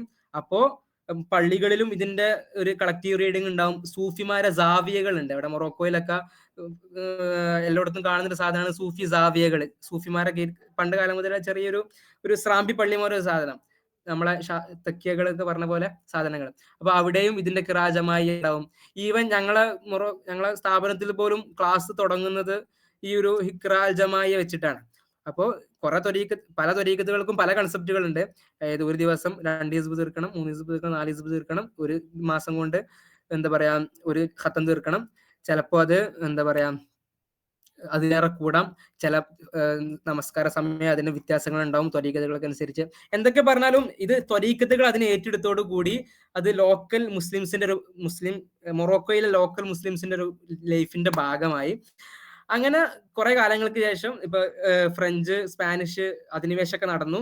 അവരൊക്കെ ഇവിടുന്ന് നാട് കടത്തി മൊറോക്കോയിലെ മുസ്ലിം നബി സല്ലല്ലാഹു അലൈഹി വസല്ലം തങ്ങളുടെ ഹബൈത്തിലുള്ള ആൾക്കാര് എന്താ പറയാ രാജാക്കന്മാരായി വന്നു. അപ്പോ അന്ന് മുതൽ ഈ മൊറോക്കോയുടെ പ്രത്യേകത എന്ന് ചോദിച്ചാല് ഇവിടുത്തെ ഗവൺമെന്റ് എന്ന് പറഞ്ഞാല് കിങ്ഡം, രാജഭരണാണ്. അപ്പൊ അവര് സൂഫികൾ, നമ്മളെ ഗൾഫിലും ഇവിടെ നിന്ന് കാണുന്ന പോലെ എന്താ പറയാ ഈ സൂഫിസത്തിനൊക്കെ എതിർക്കുന്ന ടീമല്ല. അതായത് നമുക്കറിയാലോ, മക്കയിലും മദീനയിലൊക്കെ കുറെ കാലം ഈ ദലായിൽ ഖൈറാത്തിന്റെയും തൻബീൽ നാം അതുപോലത്തെ കുറെ ബുർദകൾ, അതിന്റെയൊക്കെ സനദും ഇജാസത്തൊക്കെ കൊടുക്കുന്ന കുറെ ഷെയ്ഖുമാരുണ്ടായിരുന്നു. ശേഷം ഈ സൗദി ഭരണകൂടം വന്നതിന് ശേഷം, അതായത് സലഫി വഹാബി കൺസെപ്റ്റ് വന്നതിന് ശേഷം മക്കയിലും മദീനയിലൊക്കെ ഇത് നിന്നുപോയി. ഈ എന്താ പറയാ ഇതുപോലത്തെ സൂഫി ഗാദറിങ്സുകളും സൂഫി ആൾക്കാരൊക്കെ നിന്നുപോയി. ഈവൻ നമ്മളെ സിയാറത്തുകൾ പോലും അവര് ഇങ്ങനെ എന്താ പറയാ നബി സല്ലല്ലാഹു അലൈഹി വസല്ലമയുടെ മക്കാമിന്റെ സിയാറത്തും അതുപോലെ തന്നെ ഇപ്പൊ തന്നെ ഗൾഫിലൊക്കെ പോയിരുന്ന് കൂടിയിരുന്ന് മജ്‌ലിസുൻ നൂറോ മൗലിദൊക്കെ ചെല്ലുക, പോലീസ് വരിക, അല്ലെങ്കിൽ അവർ ആക്ഷൻ എടുക്കുന്ന ഒരു സ്ഥിതിയൊക്കെ ഉണ്ട്. പക്ഷെ മൊറോക്കോ നേരെ തിരിച്ചാണ്. ഭയങ്കര സൂഫി ഓറിയന്റഡ് ആയിട്ടുള്ള ഒരു കിങ്ഡമാണ് മൊറോക്കോയില്. അപ്പൊ അവര് എന്ത് ചെയ്ത് കിങ്ഡം, ഈ രാജാവ് എന്ത് ചെയ്തു വെച്ചാല് ഇതിനെ ഒരു ഇൻസ്റ്റിറ്റ്യൂഷനലൈസ് ചെയ്തു. അതായത് രാജാവ് നേരിട്ടൊരു നിയമം ഇറക്കി. ഈ രാജ്യത്തിലുള്ള എല്ലാ പള്ളിയിലും ഇമാമുമാര് ഹാഫിലിങ്ങളാവും. സോ ബേസിക്കലി ഇമാമുമാര് ആ പള്ളിയില് ഖിറാഅൽ ജമാഇയ്യന് നേതൃത്വം കൊടുക്കണം, നാട്ടിലുള്ള ആൾക്കാരെ കയ്യിൽ കൂട്ടണം. അപ്പൊ മൊറോക്കോയിലുള്ള എല്ലാ പള്ളികളും ഗവൺമെന്റ് ഓർഡറുകളെ എന്താ പറയാ സ്വീകരിക്കുന്ന ഒരു പള്ളിയാണ്. അപ്പൊ അവര് പള്ളികളിൽ ഇത് ഇൻസ്റ്റിറ്റ്യൂഷനലൈസ്ഡ് ചെയ്തു. അങ്ങനെ ഇത് മൊറോക്കൻ ജീവിതത്തിന്റെ ഒരു ഭാഗമായി. അങ്ങനെയാണ് ഈ ഒരു കളക്റ്റീവ് റീഡിംഗ് പ്രാക്ടീസ് മൊറോക്കോയിൽ സ്ഥിരപ്പെടുന്നത്. ഓക്കെ, ഒരു മോഡൽ ഞാൻ കാണിച്ചു തരാം നിങ്ങൾക്കത്. അപ്പോ മൊറോക്കോയിലും അതുപോലെ തന്നെ നമ്മുടെ ഇവിടെ ആഫ്രിക്കൻ കൺട്രീസിലൊക്കെ അധികം യൂസ് ചെയ്യുന്നത് ഒരു നമ്മള് കിറാത്തിന്റെ കുറെ വകഭേദങ്ങൾ ഉണ്ടല്ലോ, 7ഓളം ഇമാമിങ്ങൾ ഉണ്ടല്ലോ. അപ്പൊ ഇവിടെ വർഷ് എന്ന് പറഞ്ഞ കിറാത്താണ്.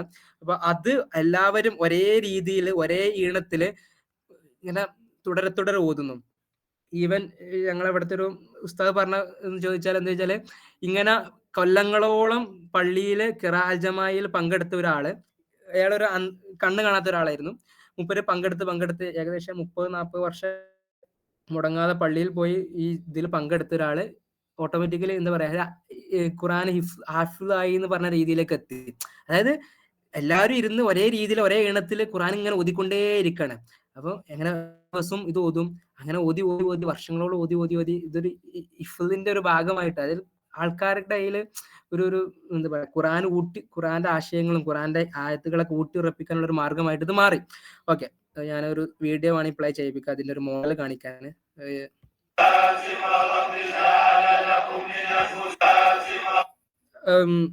മിദ്ലാജ് ഉസ്താദ്, സൗണ്ട് കേൾക്കുന്നുണ്ടോ? ഹലോ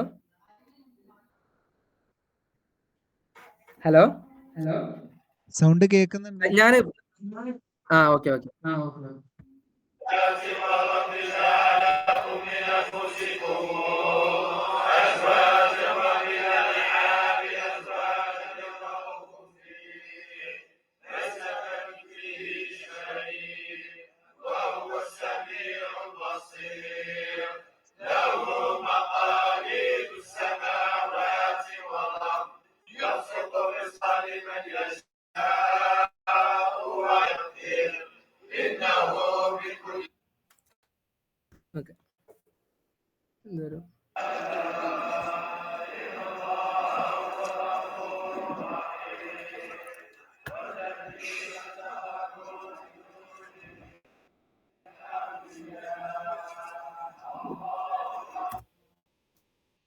ഇത് വീഡിയോ ക്ലിയർ ചെയ്യട്ടെ.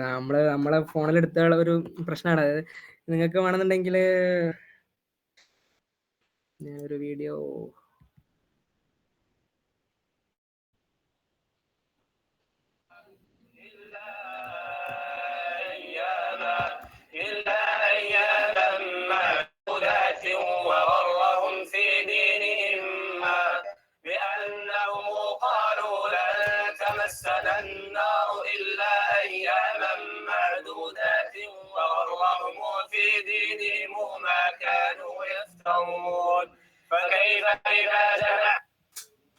ഓക്കെ. അപ്പോ എന്താ പറഞ്ഞു വന്നത് മനസ്സിലായി തോന്നുന്നു.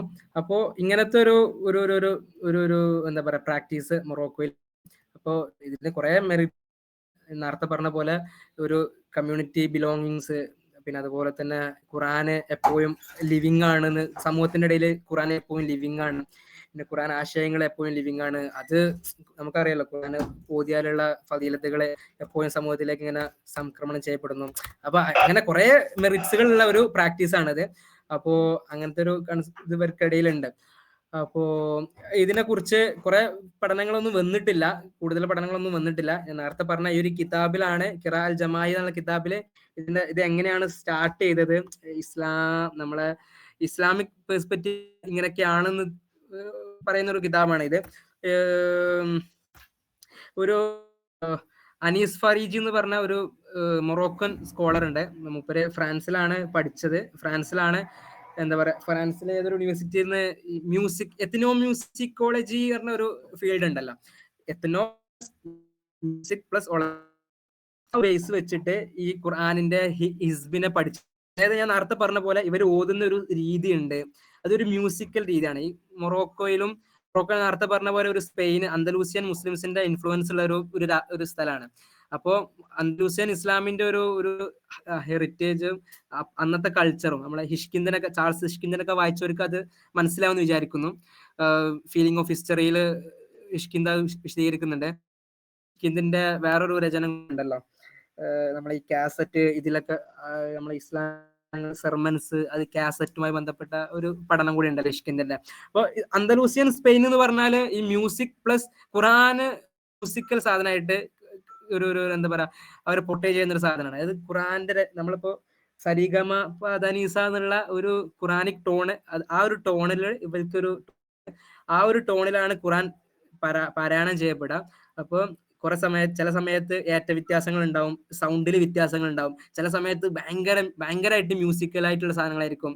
ഈവൻ അവർ ഓത്തിന്റെ ഒപ്പം ഈ ഗിത്താറ്, പിന്നെ എന്താ പറയാ, ഈ മ്യൂസിക്കൽ ഇൻസ്ട്രുമെന്റ്സ് ഒക്കെ ഉപയോഗപ്പെടുത്തിയിട്ട് ഖുർആൻ പ്ലസ് മ്യൂസിക്, അതായത് എന്താ പറയാ, ഖുർആൻ ഒരു ലിവിങ് ആണ്, അത് ഒരു സംതിങ് ടു ബി എൻജോയ്ഡ് ആണെന്ന ഒരു സാധനമായിട്ട് ചിത്രീകരിക്കാൻ വേണ്ടിയിട്ട് ഇങ്ങനത്തെ കുറെ കൾച്ചറുകളൊക്കെ ഇടയിലുണ്ട്.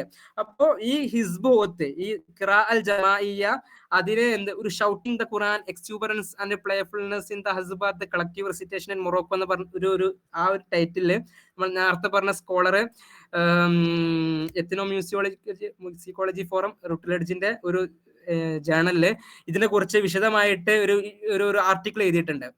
അത് മൂപ്പര് അവിടെ പോയിട്ട് അവരെ ഹിസ്ബൊക്കെ കേട്ട് അതിനെ ഒരു ഇതിൽ നിങ്ങൾക്ക് കാണാൻ പറ്റും.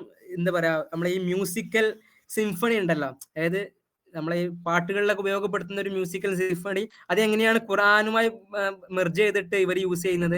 അവരെ മൂപ്പരെന്ത് ചെയ്തു വെച്ചാല് അവരെ ഓത്ത് റെക്കോർഡ് ചെയ്തിട്ട് മൂപ്പര് ഇത് അതിന്റെ മ്യൂസിക്കൽ സാധനത്തിലൊക്കെ ചെക്ക് ചെയ്തിട്ട് അതിനൊരു സിംഫണി ഉണ്ടാക്കി. അതായത് ഖുറാനിക് റീഡിങ്, ഈ ഖിറാ അൽ ജമാഇയ്യ ഒരു മ്യൂസിക്കൽ സാധനമായിട്ട് ഇവർ മൊറോക്കോക്കാരുടെ ഇതിൽ ഇപ്പോഴും ലിവിങ് ആണ് എന്നുള്ള പറയുന്ന ഒരു ആർട്ടിക്കിൾ ആണത്. നിങ്ങൾക്ക് കാണാൻ പറ്റും.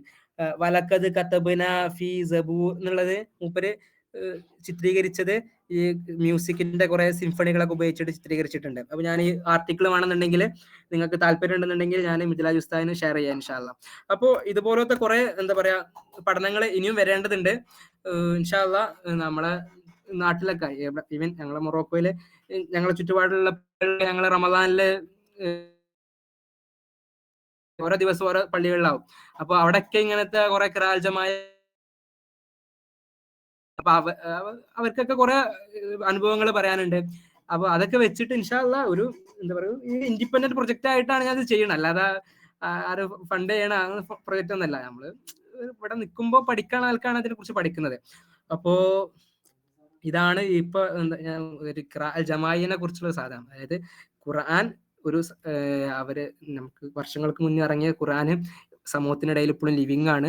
അത് ഇപ്പോഴും എന്താ പറയാ, വെറും ലിവിങ് അല്ല, ഭയങ്കര ബ്യൂട്ടിഫുൾ ആയിട്ട്, ഭയങ്കര എന്താ പറയാ ഈസ്തറ്റിക്സ് ആയിട്ട് മ്യൂസിക്കൽ സാധനങ്ങളൊക്കെ ബ്ലെൻഡ് ചെയ്തിട്ട് ഖുർആന് എന്താ പറയാ പൊതുജനങ്ങൾക്കിടയിൽ ലോക്കലൈസ് ചെയ്യപ്പെടുന്നു. അത് എന്താ പറയാ സെലിബ്രേറ്റ് ചെയ്യപ്പെടുന്നു. നമ്മളെ മൗലൂദുകളൊക്കെ ചെല്ലുന്നത് പോലെ ഖുർആൻ സെലിബ്രേറ്റ് ചെയ്യപ്പെടുന്നു. അപ്പൊ അത് റേഡിയോ ബ്രോഡ്കാസ്റ്റിലൂടെയും TV പ്രോഗ്രാമിലൂടെയും ഒക്കെ ആയിട്ട് അത് ടെലികാസ്റ്റ് ചെയ്യുന്നു ഇപ്പോഴത്തെ മോഡേൺ കാലത്ത്. അങ്ങനെ കുറെ മാനങ്ങളുള്ള ഒരു ഫീൽഡാണിത്. ഇൻഷാ അല്ലാ നമുക്ക് അതിനെക്കുറിച്ച് വേറൊരു തന്നെ സെഷനിൽ സംസാരിക്കാൻ പറ്റുന്ന കോലത്തിലുള്ള ഒരു വിഷയമാണിത് ഇൻഷാ അല്ലാ. അപ്പോൾ പറഞ്ഞതൊക്കെ ഉപകാരപ്പെട്ടു എന്ന് വിചാരിക്കുന്നു. ഇത് എന്റെ സംസാരം അത് ഓർഡർ ആവൂല എന്ന് കണ്ടറിഞ്ഞിട്ട് തന്നെയാണ് ഞാനിങ്ങനെ സ്ലൈഡ് ഉണ്ടാക്കിയത്. അല്ലെങ്കിൽ പിടുത്തം വിടുന്ന ആൾക്കാണ് ഞാൻ സ്ലൈഡ് ഉണ്ടാക്കിയത്. പക്ഷെ സ്ലൈഡ് ഉണ്ടാക്കിയിട്ടും എന്റെ അടുത്ത് നിന്ന് പിടുത്തം വിട്ട പോലെയാണ് എനിക്ക് ഫീൽ ചെയ്യണത്. എവിടേക്കോ വിഷയവുമായി ബന്ധപ്പെട്ടാത്ത സാധനങ്ങളും അങ്ങനെ കുറെ രീതിയിലൊക്കെ നമ്മൾ പോയിട്ടുണ്ട്. അപ്പോ എന്തെങ്കിലുമൊക്കെ ഒരു ഉപകാരം നിങ്ങൾ കേട്ടാ നിങ്ങൾക്ക് ഉണ്ടായിട്ടുണ്ടാവും വിശ്വസിക്കുന്നു. നിങ്ങൾക്ക് എന്തെങ്കിലുമൊക്കെ ചോദിക്കാനോ, നേരത്തെ പറഞ്ഞ പോലെ ലൈംലൈറ്റിന്റെയും അങ്ങനെ വളരെ അക്കാദമിക് ആയിട്ട് നിൽക്കുന്ന കുട്ടികളാണ്. നിങ്ങൾക്ക് എന്തെങ്കിലുമൊക്കെ പറയാനോ ആഡിങ്സ് ഒക്കെ ഉണ്ടെങ്കിൽ കൂട്ടാം. നമുക്ക് ഉപകാരപ്പെടും, ഉള്ളവർക്ക് ഉപകാരപ്പെടും ഇൻഷാ അല്ലാ. എന്തെങ്കിലുമൊക്കെ കൂട്ടാൻ ഉണ്ടെങ്കിൽ കൂട്ടാം ഇൻഷാ അല്ലാ.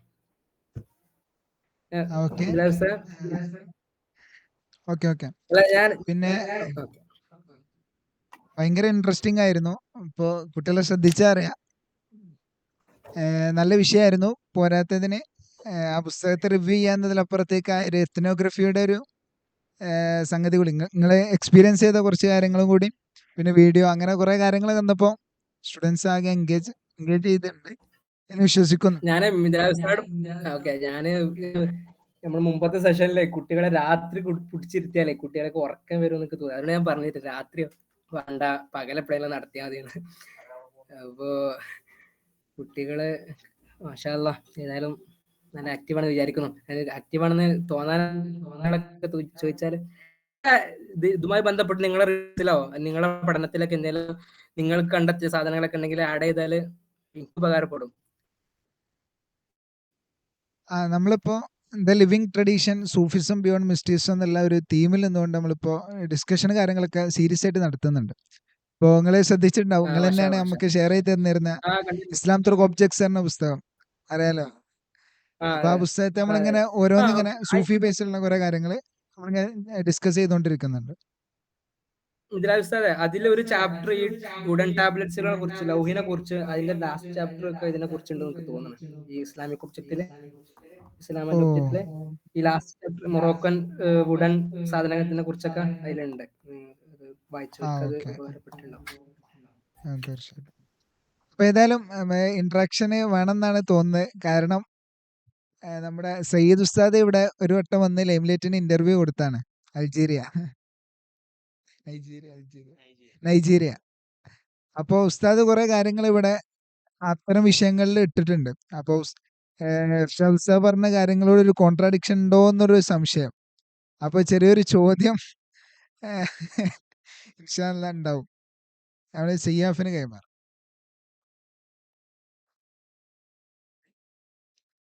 ഹലോ. പറഞ്ഞോളൂ പറഞ്ഞോളൂ. അസ്സലാമു അലൈക്കും. പിന്നെ നമ്മള് ഉസ്താദ് സൂചിപ്പിച്ചല്ലോ, ഒരു ഇന്റർവ്യൂ നടത്തിയിരുന്നു കഴിഞ്ഞ 2-3 എഡിഷൻ മുമ്പ്. ടെററിസമായിട്ട് ബന്ധപ്പെട്ടൊരു എഡിഷൻ ഉണ്ടായിരുന്നു. അനോട്ടമി ഓഫ് ടെററിസം എന്നുള്ള കോണ്ടെക്സ്റ്റില്.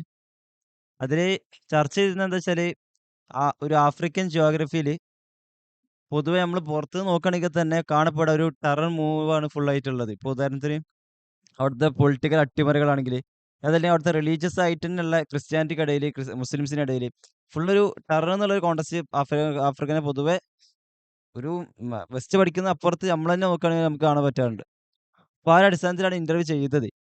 ചെയ്ത സമയത്ത് ഉസ്താദിന്റെ സംസാരങ്ങൾ അധികവും അവിടുത്തെ മുസ്ലിം ഫോക്കസ്ഡ് ആയിട്ടുള്ള ടെറർ മൂവ്മെന്റുകളായിരുന്നു. ഉദാഹരണത്തിന് അവിടെ തന്നെയുള്ള വ്യത്യസ്ത സംഘടനകൾ, ആ സംഘടനകൾ തന്നെ മറ്റുള്ള എതിർ സംഘടനകളെ കാഫിറാക്കുന്ന ഒരു കോണ്ടെക്സ്റ്റ്. എന്നിട്ട് കാഫിറാക്കിയ ഓരോരോ കോണ്ടെക്സ്റ്റ് എന്ന് വെച്ചാൽ ഇവരുടെ ദമ്മ് ഇവർക്ക് ഹലാലാണെന്നുള്ള കോണ്ടെക്സ്റ്റ്. അതായത് ഇവരെ കൊല്ലാൻ പറ്റും എന്നുള്ള കോണ്ടെക്സ്റ്റ്. അപ്പോൾ സെയ്ദ് ഉസ്താദിന്റെ പേഴ്സണാലിറ്റി പറയുന്നുണ്ട്, എനിക്ക് ഉറപ്പില്ല ഞാൻ എന്നാ മരിക്കാൻ എനിക്ക് ഉറപ്പില്ല. ആ ഒരു രീതിയിലാണ് ഇപ്പോഴത്തെ അവിടുത്തെ ഒരു അവസ്ഥ പോകുന്നത് പറയുന്നുണ്ട്. അപ്പോൾ നിങ്ങൾ ടോക്കിൽ കുറെ ഇങ്ങനെ പറഞ്ഞല്ലോ, അവിടുത്തെ ഖുറാനുമായി ഖുറാന്റെ ഓരോ പഠിക്കുന്ന രീതികൾ, അത്രയും ഖുറാനുമായിട്ട് എൻഗേജ് ചെയ്യുന്ന ഒരു പീപ്പിൾസ് അവിടെ ഉണ്ടെന്ന്. പക്ഷെ ആ ഒരു ഇന്റർവ്യൂ ഓൾ ഓവർ നമുക്ക് അങ്ങനത്തെ സാധനം കാണാൻ പറ്റിയില്ല. അവിടെ എഡ്യൂക്കേഷൻ വളരെ മോശമാണെന്നും ഇസ്ലാമിക് റിലീജിയസ് എഡ്യൂക്കേഷന് പ്രൊമോട്ട് ചെയ്യപ്പെടുന്നില്ല എന്നും അതൊക്കെ സ്വാഭാവികമായിട്ടും മൊറോക്കോ ഒക്കെ സ്വാഭാവികമായിട്ടും യൂറോപ്യൻ ടച്ച് ചെയ്ത് സ്പെയിന്, പോർച്ചുഗൽ ഭാഗത്ത് ഇങ്ങനെ ടച്ച് ചെയ്ത് നിൽക്കുന്ന സ്ഥലമാണ്. അപ്പൊ അവിടെ ഉണ്ടാവാം. അല്ല കുറച്ചും കൂടെ അടിയിലേക്ക് ഇറങ്ങുമ്പോൾ ചാടും ഈ എന്താ പറയാ നൈജീരിയ ഭാഗത്തൊക്കെ ഇങ്ങനെയാണ് സിറ്റുവേഷൻ അവസ്ഥ. അതല്ല അവിടെ ഈ പറഞ്ഞ പോലത്തെ രീതിയിലുള്ള പഠനങ്ങളൊക്കെ നടക്കുന്നുണ്ടോ എന്നൊരു ക്ലാരിഫൈ ചെയ്യാനായിരുന്നു. ഓക്കെ അല്ലേ? ഓക്കെ. Okay okay. നിങ്ങള് നമ്മളിപ്പോ മൊറോക്കോയില് മാത്രമേ നമ്മള് എക്സ്പീരിയൻസ് ചെയ്തിട്ടുള്ളൂ. അപ്പൊ പക്ഷെ മൊത്തത്തില് നമ്മൾ ഈ ആഫ്രിക്കൻ കൺട്രീസിലുള്ള ഈ അരക്ഷിതാവസ്ഥ, ഇടക്കിടക്ക് ഉണ്ടാവുന്ന ഈ ടെററിസം, അതിനൊക്കെ കുറെ കാരണങ്ങളുണ്ട്. നമുക്കറിയാം ഈ ഇതിന്റെയൊക്കെ റൂട്ട് കോസ് കിടക്കുന്നത് ഈ കൊളോണിയലിസത്തിലാണ്. ഇത്രയും കാലം വർഷങ്ങളോളം ഈ കൊളോണിയൽ പവർ ആഫ്രിക്കൻ കൺട്രീസിനെ ഭരിച്ചിട്ടുണ്ട്. ഈവൻ ഇപ്പോൾ പോലും ധാരാളം ആഫ്രിക്കൻ കൺട്രീസിൽ അവിടുത്തെ ഡീലിങ്സിന് ഉപയോഗിക്കുന്ന പൈസ ഫ്രഞ്ചിൽ ഉപയോഗിക്കുന്ന ഫ്രാങ്കോ അങ്ങനത്തെ സാധനമാണ്. അതായത് ഈ ഇമ്പീരിയലിസം, കൊളോണിയലിസം എന്നുള്ളത് ആഫ്രിക്കൻ കൺട്രീസിനെ മുച്ചൂടും തകർത്തിട്ടുണ്ട്. ശരിയാണ്. അപ്പൊ അതിന്ന് രാജ്യങ്ങൾ ഇങ്ങനെ കരകയറാൻ വേണ്ടി ശ്രമിക്കുന്നു. കുറെ രാജ്യങ്ങൾ കരകയറാൻ വേണ്ടി ശ്രമിക്കുമ്പോൾ കുറെ എക്സ്റ്റേണൽ പവറുകൾ വന്നിട്ട് അവരെ തകർക്കാൻ ശ്രമിക്കുന്നു. അപ്പോ ഈ ബുർക്കിന ഫാസോ പോലത്തെ രാജ്യങ്ങളെ കുറിച്ചൊക്കെ നിങ്ങൾ ഇബ്രാഹിം ട്രോഡ പോലത്തെ ആൾക്കാരെ കുറിച്ചൊക്കെ നിങ്ങൾ വായിച്ചിട്ടുണ്ടാവും വിചാരിക്കുന്നു. അപ്പൊ ചില രാജ്യങ്ങൾ അതിന് എന്താ പറയാ അടുത്ത് വെക്കാനൊക്കെ ചില രാജ്യങ്ങൾ വിജയിക്കുന്നു, ചില രാജ്യങ്ങൾ പരാജയപ്പെടുന്നു. ഇപ്പോ എന്താ പറയാ ഈ ആഫ്രിക്കൻ കൺട്രീസിലുള്ള അരക്ഷിതാവസ്ഥ എന്ന് പറയുമ്പോൾ ഇപ്പൊ ഈവൻ ഉദാഹരണമായിട്ട് ഇപ്പൊ സുഡാനിൽ നടക്കുന്ന പ്രശ്നം എടുക്കാം. നടക്കുന്ന പ്രശ്നം എന്താണ് നിങ്ങൾക്കൊക്കെ അറിയാമെന്ന് വിചാരിക്കുന്നു, അറിയുമെന്ന് വിചാരിക്കുന്നു. സുഡാൻ നമുക്കറിയാം, അവിടുത്തെ സ്വർണ്ണഖനികളും അതൊക്കെ അവിടുത്തെ ഒരു മിലീഷ്യൻ ടീമിന്റെ അടുത്താണുള്ളത്. അപ്പോൾ അവരെ ഫണ്ട് ചെയ്യുന്നത് UAE ആണ്. അപ്പം ആന്റി ഗവൺമെന്റ് ആയിട്ടുള്ള ഈ മിലീഷ്യക്ക് ഫണ്ട് ചെയ്യുന്നത് എന്തിനോ ചോദിച്ചാൽ അവർക്ക് ഈ സ്വർണ്ണഖനി UAEക്ക് ഇനിയും ക്യാഷ് കിട്ടണം, അവർക്ക് ഈ സ്വർണ്ണഖനിയിൽ നിന്ന് യൂട്ടിലൈസ് കിട്ടണം. അപ്പൊ അതിന് വേണ്ടിയിട്ട് UAE ഈ എന്താ പറയാ അവർ ടെറർ അറ്റാക്കിനെ അവര് ഫണ്ട് ചെയ്യുന്നു. അപ്പൊ അതുപോലെ പല മാനങ്ങളുള്ള സാധനങ്ങൾ. ഇപ്പൊ ഉദാഹരണമായിട്ട് ഇപ്പൊ നൈജീരിയയിലുള്ള നമ്മളെ ഒരു ടെററിസ്റ്റ് ഗ്രൂപ്പ് ഉണ്ടല്ലോ, ബോക്കോ ഹറാം. അപ്പോ ആ സ്ഥലത്ത് നിന്ന് വരുന്ന കുറച്ച് പേര് നമ്മളൊപ്പം ഇവിടെ പഠിക്കുന്നുണ്ട്. അപ്പോ ഒരു പറഞ്ഞെന്താ ചോദിച്ചാല്, അവരൊക്കെ എന്താ പറയാ, ഈ നിങ്ങൾ നേരത്തെ പറഞ്ഞ പോലെ പരസ്പരം കാഫിറാക്കുക, അങ്ങനെ കാഫിറാണെന്നുണ്ടെങ്കിൽ ഓരക്ക് അവരെ ദമ്മ് നമുക്ക് ഹലാലാണ്, ഐ മീൻ കൊല്ലാൻ പറ്റും. അപ്പൊ അങ്ങനെ പറഞ്ഞിട്ട് അവര് എന്താ പറയാ കുറെ പ്രശ്നങ്ങൾ നടത്തുക. ഈവൻ ഓരൊപ്പം ജീവിക്കുന്ന കുറെ മുസ്ലിംസ് ആയിട്ടുള്ള ഞങ്ങളെ ഫ്രണ്ട്സ് ആയിട്ടുള്ള കുറെ പേര് അവരെ ഫ്രണ്ട്സുകളെ പോലും ആൾക്കാരെ പിറ്റേന്ന് ഒന്ന് കൊല്ലുക, അങ്ങനത്തെ കുറെ സാധനങ്ങൾ. അപ്പൊ മുസ്ലിംസിനെ കൊല്ലുക, മുസ്ലിംസ് ക്രിസ്ത്യൻസിനെ കൊല്ലുക, അങ്ങനെ കുറെ പ്രശ്നങ്ങൾ അവിടെ നടക്കുന്നുണ്ട്. അപ്പൊ അതൊക്കെ ഈ മിലിറ്ററി ടീമുകളാണ് നടത്തുന്നത്. ഓക്കെ, അപ്പൊ ഈ മിലിറ്ററി ടീമുകളെ ഫണ്ട് ചെയ്യുന്നത് യഥാർത്ഥത്തിൽ ആരെ ഫണ്ട് ചെയ്യുന്നത് ചോദിച്ചാൽ അതിന് ഇനിയും കുറെ മിസ്റ്ററികൾ നമുക്ക് കാണാൻ പറ്റും. ഇപ്പോ നമുക്കറിയാലോ, ഈ അൽഖായിദ, താലിബാൻ, ISIS ഫണ്ട് ചെയ്തിരുന്നത് അമേരിക്ക ആയിരുന്നു. അവര് എന്താ പറയാ, അവര് അംഗീകരിച്ചൊരു സത്യമാണ്. ട്രെയിനിങ് കൊടുത്തിരുന്നു. ഈവൻ പാകിസ്ഥാനിലെ പ്രശ്നങ്ങൾ ഉണ്ടാക്കാൻ വേണ്ടിയിട്ട്, ഇവർക്കെതിരെ പ്രശ്നങ്ങൾ ഉണ്ടാക്കാൻ വേണ്ടിയിട്ട് അമേരിക്കൻ ഫണ്ടില് അവിടെ തീവ്രവാദ ഗ്രൂപ്പുകളൊക്കെ ഉണ്ടായിരുന്നു.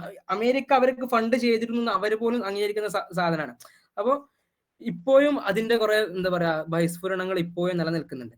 ഒരു രീതിയിൽ അവർ അതിനെ എതിർക്കുന്നു, പക്ഷെ മറ്റേ രീതിയിൽ അവർ ഫണ്ട് ചെയ്യുന്നു.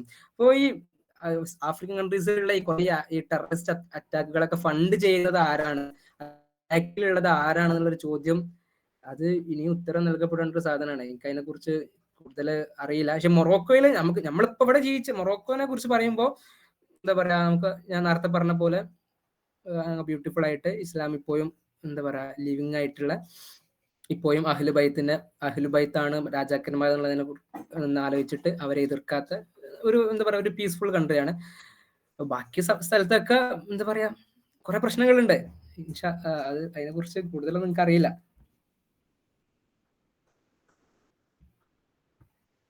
ചോദ്യം ചോദിച്ചതിനുള്ള ഉത്തരം അയക്കണോന്ന് അറിയില്ല, എന്നാലും അതെ, ഞാൻ ചോദിച്ചതേ, ആ മൂപ്പര് അവിടെ കുറെ എഡ്യൂക്കേഷൻ മൂവ്മെന്റ്സ് നടത്തുന്നുണ്ടല്ലോ, സെയ്ദ് ഉസൈ. മൂപ്പര് പറയുന്നുണ്ട് അവിടുത്തെ ഒരു ജിയോഗ്രഫി അതിന് വലിയൊരു വെല്ലുവിളിയാണെന്ന് പറയുന്നുണ്ട്.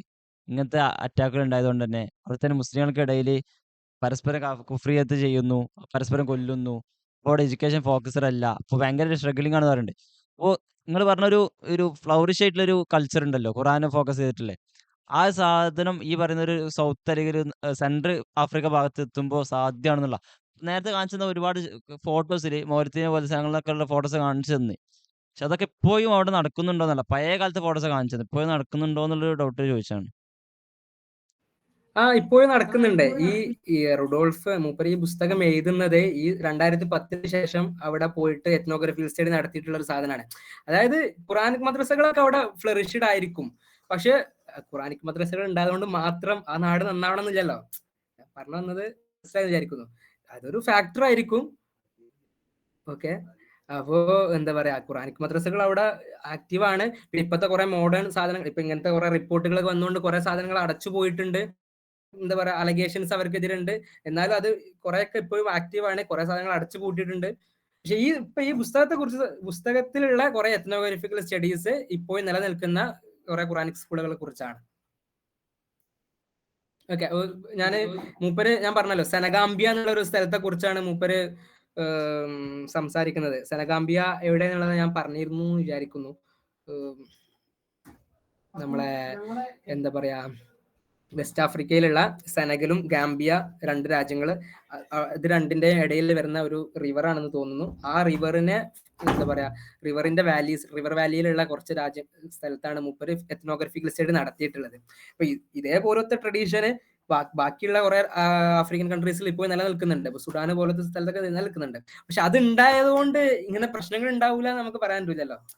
ഇത്രയും തുച്ഛം ആൾക്കാരല്ലേ ഇവിടെ ഖുറാനിക് മദ്രസയിലൊക്കെ വന്ന് പോണ ആൾക്കാരുണ്ടാവുള്ളൂ. പക്ഷെ ഈ ഖുർആനുമായി ബന്ധപ്പെട്ട രീതിയിൽ ഇങ്ങനത്തെ മദ്രസകൾ ഇപ്പോഴും ലിവിങ് ആണെന്നാണ് വായിച്ചപ്പോൾ മനസ്സിലായത്. നമുക്ക് നേരിട്ട് എക്സ്പീരിയൻസ് ഇല്ല. അപ്പൊ അങ്ങനെ നോക്കുമ്പോൾ സെയ്ദ് ഉസ്താദ് പറഞ്ഞ സാധനങ്ങളൊക്കെ നമുക്ക് എക്സ്പീരിയൻസ് ഇല്ലല്ലോ. പറഞ്ഞ സാധനങ്ങളൊക്കെ റെഡി ആയിരിക്കും, റെഡിയാണ്. പക്ഷെ ഇങ്ങനത്തെ ഖുറാനിക് മദ്രസകൾ എന്നുള്ളത് ഇപ്പോഴും നിലനിൽക്കുന്നുണ്ട് എന്നുള്ളതാണ് എനിക്ക് മനസ്സിലാകുന്നത്.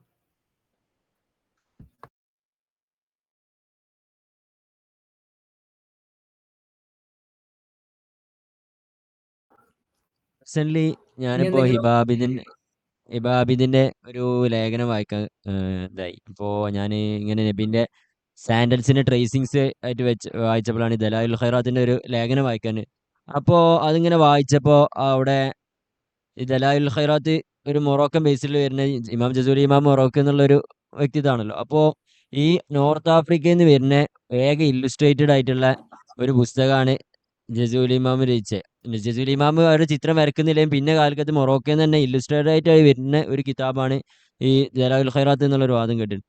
അപ്പോൾ ഒരു ഐക്കണോഫോബിയ എന്താ കൊണ്ട് നടക്കുന്ന ഒരു വിഭാഗം ആണോ അവിടെ ഉള്ള ഇബാബിദ് അവിടെ പറയുന്ന ആ വാദം ശരിയാണോ? അങ്ങനെ ഇബാബിദ് അങ്ങനെ പറഞ്ഞില്ലല്ലോ. കാരണം അതിലുള്ള ഫോട്ടോസ് ഒക്കെ എന്ന് പറഞ്ഞാല് നബിന്റെ മക്ബറ, പിന്നെ നബിന്റെ മിമ്പർ, ഉമർദാനിന്റെ അബൂബക്കർദാനിന്റെ ഒക്കെ മക്ബറിന്റെ ഫോട്ടോസ്, അതൊക്കെ അല്ലേ ഉള്ളൂ അതിലുള്ളൂ. വേറെ കൂടുതലൊന്നും ഇല്ല എന്നാണ് എനിക്ക് തോന്നുന്നത്.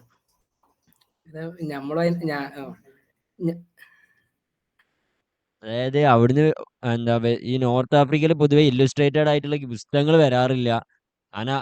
ഇതാണ് ആദ്യമായിട്ട് വന്നത് എന്ന് കാണാം. ഇല്ലുസ്ട്രേഷൻ അത് ഓക്കെ. ഈ എന്താ പറയാ ദലായിലുൽ ഖൈറാത്തിനെ കുറിച്ച്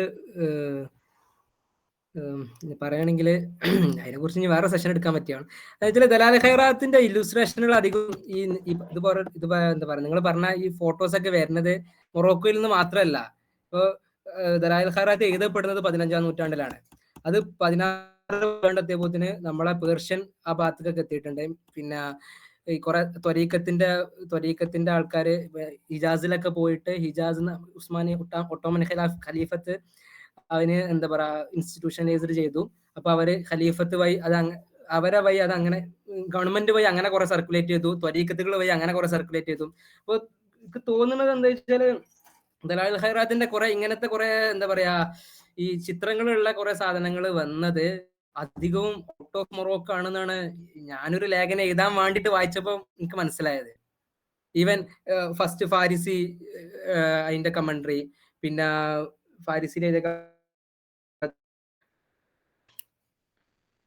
നമുക്ക് തോന്നുന്നത് സൗത്തിൽ വന്ന കമന്ററികളിലാണ് ഇങ്ങനത്തെ ചിത്രങ്ങൾ വന്നത് എന്നാണ് ഹിബാബിദ് അതല്ലെങ്കിൽ അലക്സാണ്ടർ പാപ്പാസ് അങ്ങനെ ഏതൊരാള് ഇതിനെ കുറിച്ച് അങ്ങനെ പറയുന്നുണ്ട്. പക്ഷെ നിങ്ങൾ പറഞ്ഞ പോലത്തെ ഇനിയിപ്പോ മിദ്ലാജ് ഉസ്താദ് ഒരു തൻബീഹുൽ അനാമിനെ കുറിച്ച് പറഞ്ഞിരുന്നു. അപ്പൊ അതിനെ കുറിച്ചും അങ്ങനെ ഉണ്ടോ എന്നുള്ളത് എനിക്കറിയില്ല. മിദ്ലാജ് വാഫിക്ക് അറിയായിരിക്കും ഉസ്താദിനെ. അപ്പൊ ദലായിലുൽ ഖൈറാത്തിന്റെ സർക്കുലേഷൻ അത് വേറെ തന്നെ ഒരു നേരത്തെ പറഞ്ഞ പോലെ ഒരു ഗവൺമെന്റ് അതിനെ ഓട്ടോമൻ ഖലീഫ അതിനെ ഏറ്റെടുത്ത് അതിനെ സർക്കുലേറ്റ് ചെയ്തു. മറ്റൊരു ഭാഗത്ത് കൂടി ഷാദുലി ത്വരീക്കത്തും ബാക്കിയുള്ള ജസൂലി ത്വരീക്കത്തും അങ്ങനെ ടീജാനി ത്വരീക്കത്തും നൂരിഷ ത്വരീക്കത്തും വഴി അത് നമ്മളെ കോറമണ്ടൽ തീരത്തൊക്കെ എത്തി. അത് അങ്ങനെ സർക്കുലേറ്റ് ചെയ്യപ്പെട്ടു. അതാണ് എനിക്ക് പറയാനുള്ളത് അതിനെ കുറിച്ച്. ഓക്കെ, നമ്മൾ വൈൻഡപ്പ് ചെയ്യാൻ തോന്നുന്നു. ഉസ്താദ് തൻബീഹുൽ അനാമിനെ കുറിച്ച് നിങ്ങൾ കുട്ടിയോട് പറഞ്ഞിട്ടില്ല? ഓ, പറഞ്ഞു. അതിലിങ്ങനെ ഈ എന്താ പറയാ ചിത്രങ്ങളും ഇതൊന്നും ഇല്ല തൻബീഹുൽ അനാമിലെ ചിത്രങ്ങൾ കണ്ടിട്ടില്ല. കാരണം ഇവിടെ പകർത്തിയ സാധനം കിട്ടിയിട്ടുള്ളൂ. പിന്നെ നമ്മളെ എന്താ പറയാ ഫൈസൽ ഉദവി മിഷിഗൻ യൂണിവേഴ്സിറ്റിന്റെ ഒന്ന് അയച്ചു തന്നിരുന്നു. ഫൈസൽ ഉദവി അതുപോലെ മുസ്തഫ ഫൈസി ഉണ്ടല്ലോ, നമ്മളെ ഇപ്പടുത്ത് റൂഹാനിയെ കുറിച്ച് എഴുതിയ എന്തിന് തട്ടാങ്കര കുട്ടിയാമൂസിലാരെ കുറിച്ച് 100ാം വാർഷികത്തിന്റെ ഭാഗമായിട്ട് എഴുതില്ലേ, പൊന്നാനി മുസ്തഫ പൊന്നാനി. മൂപ്പര് കുറച്ച് ആർക്കൈവിലെ കുറച്ച് 2-3 മാനുസ്ക്രിപ്റ്റ് അയച്ചു തന്നിരുന്നു. പക്ഷെ അതിലൊന്നും കണ്ടില്ല. പക്ഷെ അതിൽ ആകെ കിട്ടിയൊരു വാല എന്നുള്ള ഷാദുലി സരണിയിലൂടെ വന്ന ഒരു സാധനം എന്നുള്ള ഇതിലായിരുന്നു. പിന്നെ നമ്മളന്ന് സുൽത്താൻ ബാക്കി ഉസ്താദിനെ പോയി കണ്ടിരുന്നു. നമ്മൾ രണ്ടാൾ പോണതിന്റെ തൊട്ട് മുമ്പ് ഞാനും ഇവിടുത്തെ ഒരു വിദ്യാർത്ഥിയും പോയ സമയത്ത് മൂപ്പര് പറഞ്ഞത് ഒരു വെസ്റ്റ് ആഫ്രിക്ക അല്ല ഈസ്റ്റ് ആഫ്രിക്കൻ ഭാഗത്തു നിന്ന്, അഥവാ എത്യോപ്യ, ഹറാറ് പോലെയുള്ള സ്ഥലങ്ങളിൽ നിന്ന് ഒരുപാട് സൂഫികൾ കായൽപട്ടണത്തിലേക്കാണ് വന്നത്. അപ്പോൾ അവരിലൂടെ കായൽപട്ടണത്തിൽ ഇപ്പോഴും ഈ ഒരു തൻബീഹുൽ അനാം റിസൈറ്റ് ചെയ്യുന്നുണ്ട് എന്നുള്ള ഒരു മൂപ്പര് കിതാബ് വെച്ചിട്ട് തന്നെ പറഞ്ഞു. തൻബീഹും ദലായിലും ഓതുന്നുണ്ട് എന്നുള്ളൊരു റുഇയുമായി ബന്ധപ്പെട്ടുള്ള എന്തോ ഒരു കിതാബാ തോന്നണം. അപ്പോൾ അതില് മൂപ്പരിങ്ങനെ അങ്ങനെ പറയുന്നുണ്ട്.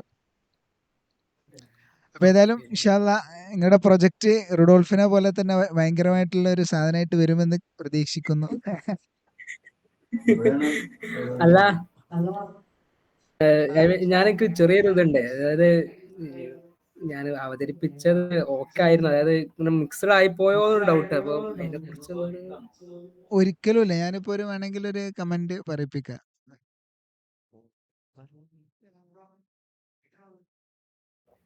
എനിക്ക് പോസിറ്റീവ് കിട്ടണമെന്നില്ല ചേട്ടാ, നെഗറ്റീവ് കിട്ടിയാൽ മതി.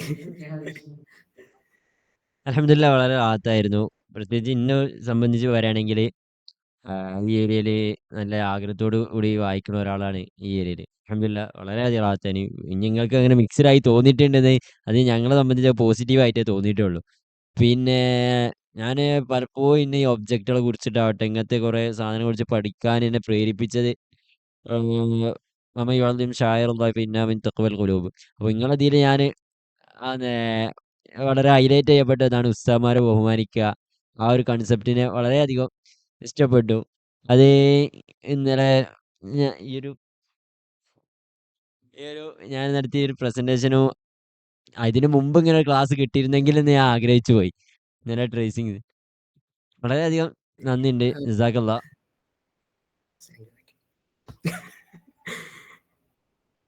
ഓക്കെ, പിന്നെ എന്നാ പിന്നെ ഏകദേശം 8:30 2 മണിക്കൂറായില്ലേ അല്ലേ? ഓ ഇൻഷാ അല്ലാ. പള്ളി ഇനിയും പോകാനായിട്ടുണ്ടാവൂലേ? ദലായിലുൽ ഖൈറാത്തിനെ കുറിച്ച് വേറൊരു സെഷൻ വെക്കല്ലേ? ദലായിലുൽ ഖൈറാത്തിനെ കുറിച്ച് തെളിച്ചത്തിൽ എഴുതിയ ഒരു വ്യക്തി കൂടിയാണ് ഇർഷാദ് ദേവി ഉസ്താദ്. ദലായിലുൽ ഖൈറാത്തിലെ ഒരുപാട് വർക്കുകൾ വായിച്ചിട്ടാണ് അത് എഴുതി. ഇപ്പൊ നേരത്തെ സൂചിപ്പിച്ചു. അപ്പൊ അങ്ങനൊക്കെ ഒരു വൈബുള്ള ഉസ്താദാണ്. എന്നാ പിന്നെ ഇൻഷാ നിർത്തല്ലേ അല്ലാ. ഉസ്താദ്? ഓക്കെ ഓക്കെ എന്നാ. ഇൻഷാ അല്ലാ. അസ്സലാമു അലൈക്കും. അസ്സലാമു അലൈക്കും. വലൈക്കും സലാം. ജസാക്കല്ലാ വിളിച്ചതിനും കേട്ടതിനും. Thank you. ഇൻഷാ അസ്സലാമു അല്ലാ. അലൈക്കും. വലൈക്കും സലാം.